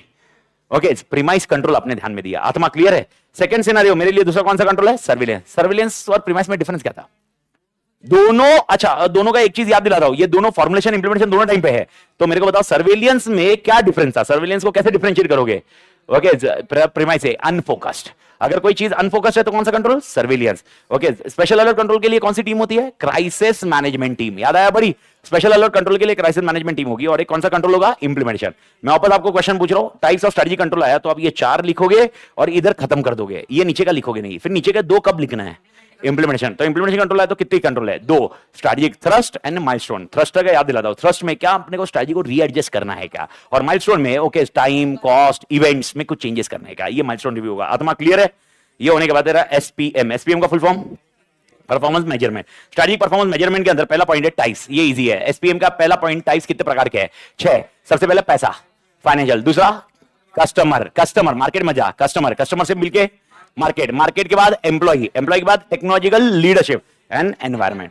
सर ये करना चाहिए कि नहीं करना चाहिए, क्यों करना चाहिए, 4 कारण। सबसे पहले मेरा गोल अलाइन कर पाऊंगा, रिसोर्स एलोकेट बरोबर किया है कि नहीं कर पाऊंगा, याद है बड़ी, कंटिन्यूअस लर्निंग इंप्रूवमेंट कर पाऊंगा ना बड़ी। एंड मोस्ट इंपॉर्टेंट है ओके बाहर से कौन अकाउंटेबल है। ओके अरे ये बहुत स्टोर क्लियर चीज है। अरे भाई शेयर होल्डर कितना अकाउंटेबल है, स्टेक होल्डर कितना अकाउंटेबल है, आपसे पैसे मंगाए, आपकी अकाउंटेबिलिटी कितनी है, एम्प्लॉय की अकाउंटेबिलिटी कितनी है, ये बरोबर ध्यान में रहेगा बड़ी। ओके तो 4 कारण है जिसे करना चाहिए। अच्छा मेरे को बताओ इन टाइप में से 6 में से कौन सा टाइप यूज करूं, इन 6 में से कौन सा टाइप यूज करूं, डिपेंड्स। ये डिपेंड्स कौन सा होगा, फैक्टर्स। इन 4 जो 6 में से कितने, पहला पॉइंट इसको रैक्स याद होगा तो ओके कौन सी चीज आपके लिए रिलेवेंट है, पहला चीज। सेकंड पॉइंट कौन सी चीज आपके लिए अवेलेबल है। अच्छा 4 रिलेवेंट हो गए, लेकिन 4 में अवेलेबिलिटी नहीं होगी, 2 में अवेलेबल होगी। अच्छा अवेलेबिलिटी होनी चाहिए, टाइम पे होना चाहिए, टाइम पे डेटा अवेलेबल होना चाहिए, and most important okay structure वाला, स्ट्रक्चर को अपन बोला था क्वालिटी, क्वालिटी वाला चाहिए कि नहीं चाहिए। अच्छा, इसमें दो फैक्टर इफेक्ट हो रहे थे, आई होप आपको याद होगा, दो फैक्टर थे, एक rational factor and political factor. Sir okay, openness, I am discussing with everyone, rational मैं सिर्फ मेरी टीम से डिस्कस कर रहा हूं, बाकी किसी से नहीं कर रहा। पॉलिटिकल, यूजुअली कौन सा फैक्टर ज्यादा इंपैक्ट करता है? पॉलिटिकल। पॉलिटिकल फैक्टर आगे तो लग जाएगी, एंड मोर एक ट्रिपल बॉटम फ्रेमवर्क याद आया बड़ी, ओके पी प्रॉफिट्स, प्रॉफिट तो मेरा मेन ही है, पीपल एंड प्लैनेट, और अगर ये तीनों किया तो स्पिरिचुअल लीडरशिप आएगी, पर्पस। भारत माता की जय, सी यू टुमारो, अस्सला वैसा, भारत माता की जय। तोड़ पाली क्लियर है बड़ी? अच्छा, मेरे ख्याल से देखो, मैं जानता हूं, मैं सारी चीजें समझता हूं कि ऊपर नीचे रहेगा, लेकिन आई होप आपको ये समझ में आ गया कि इसको रिवाइज करना आसान है। बस ये रिवाइज करने के लिए कंट्रोल मैकेनिज्म रखिए। ओके, हो सकता है 100% आए, हो सकता है 100% आए। ओके, पैकिंग कर लीजिए, पैकिंग कर लीजिए। देख मैं देख, अगर मैं किसी दिन पिक्चर लेके गया ना, उस दिन तुम ऐसे पैक करते, मतलब दिखने चाहिए, तुम निकलने चाहिए, मैं अकेला जाऊंगा पिक्चर, फिर सब लोग पैक करने में जा रहे हो। देखो ना, मैं कभी पिक्चर लेके अगर लेके गया उस टाइम पे तुम ऐसे, मैं कसम से बोल रहा हूं, मैं तुम साला, मैं इधर आंसर डिस्कस कर रहा हूं। आगे मैं लेके गया ना पिक्चर, तुम मैं देखना, और पिक्चर है, मेरा प्लान अभी एकदम क्लियर है, क्योंकि अपन कंफर्ट जोन में अभी, मेरे तो और बहुत तोड़ कंफर्टेबल में आ गया है। तो मेरा पिक्चर का प्लान है, एक दिन डिनर का प्लान है, तो दोनों में से अब तुमने, और ये पार्टी का प्लान तो अलग ही है विनोद सर का, वो तो अलग भी है। ओके, हाँ हाँ, अरे बोल, क्या डरता क्या? ऑडिट के लिए तो क्या मैं तुम तो अभी जो बैठे मेरा ऑडिट ही है ना रे, मेरा पॉपुलेशन कौन है? हाँ तो हाँ ऑडिट वाला। तो मैं वापस है, सुनो 2 मिनट, ओके 2 मिनट सुनो, 2 मिनट को क्लोज करो, कंक्लूडिंग करो। ओके, जितना चीज याद नहीं आया अगर अभी, ओके ऐसा हो सकता है कुछ कुछ चीजें याद आई है, कुछ कुछ चीजें याद नहीं है, आप स्ट्रैटेजी समझो। जो जैन वाले उनके लिए बहुत रिलेवेंट है, जो मे वाले उनके लिए भी रिलेवेंट ही है। स्ट्रैटेजी ये है, जो जो चीजें याद नहीं है वो आपको पढ़नी है। तो आप जब भी वापस पढ़ने बैठो, ओके अभी देखो, अभी 15 दिन तो आप और अपने अपने टाइम पास करते रहोगे। ओके, शायद ग्रुप 1 को वापस एज्यूम करोगे, जो जान वाले वो ग्रुप 1 देखोगे, सब कुछ करोगे, लेकिन कहीं ना कहीं नवंबर में वापस ग्रुप 2 चालू करोगे। आप जब ग्रुप 2 चालू करोगे, एसएम को चालू करने के लिए रिवीजन लेक्चर ये डाउनलोड करने का, 2 तरह के रिवीजन लेक्चर में ड्रॉप करके दूंगा मैं डीएम में। ओके, जिसके अंदर एक ये रहेगा, जिसके अंदर मैं थोड़ा सा ये बता रहा हूं, एक और एक स्पीड वाला भी रहेगा, तुमको जैसा चाहिए वैसा देखो। अगर आप स्टार्ट कर रहे हो तो पहले इसका एक चैप्टर जितना है उतना पॉइंट है, प्रेम वो कट करके रख भी देगा अपने ड्राइव पे, जिसमें ऑलरेडी 2 चैप्टर के ड्राइव पे रख दी है, और ये 3 चैप्टर के कट करके ड्राइव पे रखेगा। आपने क्या करना है, ओके जब भी वापस चालू हुआ, ओके जब भी चालू हुआ लेक्चर, ओके सबसे पहले वो रिवीजन लेक्चर देखने का, उसके बाद पढ़ना चालू करने का, स्पीड में खत्म करने का, और ये होने के बाद वापस क्या देखने का, वो रिवीजन लेक्चर, उसमें से जो चीज याद नहीं है वो टिक करने का, उतना ही पढ़ने का। आपका एफर्ट्स बचाने का तरीका यही हो सकता है, नहीं तो आप क्या करोगे मालूम है, वो हार्डवर्क करोगे जो गधा कर रहा है। तो गधे जैसा मत करना, घोड़े जैसा। तो उसका तरीका यही है, मैं आपको वापस बता रहा हूं। अगर कोई भी बंदा, मैं क्लियर मेरे पंटर लोग की बात कर रहा हूं, अगर तुमने वापस बुक से चालू किया, ये नहीं देखा तो कुछ नहीं होगा, टाइम ज्यादा जाएगा, गधे जैसा काम करोगे। तो गधे जैसे कन्वर्ट करो, घोड़े में कन्वर्ट हो, घोड़े में कन्वर्ट होने के बाद ये लेक्चर क्लिप प्रेम डाला हुआ रहेगा, ऑडिट में भी सेम डाला हुआ है, ओके एसएम में भी डाला हुआ है, वो लेक्चर का क्लिप निकालो, ओके या तो यूट्यूब पे जाओ, दोनों में से पहला चैप्टर देखो। पहला चैप्टर भी पूरा नहीं देखना है, खाली वो चार्ट का आधा देखा, आधा देख के आप चैप्टर रीड मारो इसमें से फटाफट, मैं बोल रहा हूं फटाफट रीड होते जाएगा, स्पीड बढ़ेगी। और उसके बाद ये जब चैप्टर पूरा हो जाता है फिर रिवीजन देख लो। मैं आपको बता रहा हूं, ये आप ऑल टुगेदर 15 से 20 घंटे के अंदर पूरा कंपाइल कर सकते हो। एप्रोप्रिएट टाइम कितना देना चाहिए? 30 to 40 आवर्स एप्रोप्रिएट टाइम। लेकिन मैंने आपको बताया एप्रोप्रिएट मैं बोल रहा हूं, लेकिन सिचुएशन वाइज स्ट्रेटजी आपको मालूम है, okay implementation person to person differ होगी कि नहीं होगी, किसी को 60 घंटा जाएगा, किसी को 20, ऐसा नहीं होना चाहिए, 40 नहीं लग सकता। अगर कोई बोल रहा है नहीं सर मेरे पास टाइम ही नहीं है, अगर कोई एक ग्रुप ही दे रहा है तो 40 घंटा दो, नहीं दे रहा है टाइम नहीं है, ओके 30 घंटा स्क्वीज करो, स्क्वीज कैसे करना समझा दिया है। भारत माता की चेपा बड़ी। आई होप एवरीबॉडी क्लियर, पक्का ना? तो कल से शाम को अपन किसके लिए मिल रहे हैं? ऑडिट के लिए मिल रहे हैं। ओके तो ऑनलाइन पढ़ लोग, ओके अपन एसएम के लिए वापस जो क्वेश्चन अपन और टाइम पास करते रहेंगे। कौन से तारीख है? 16, जब तुम्हारी और दूसरी बैचेस सब खत्म हो जाए। ओके क्लियर बड़ी, तोड़ बड़ी, अस्सला विस्ता।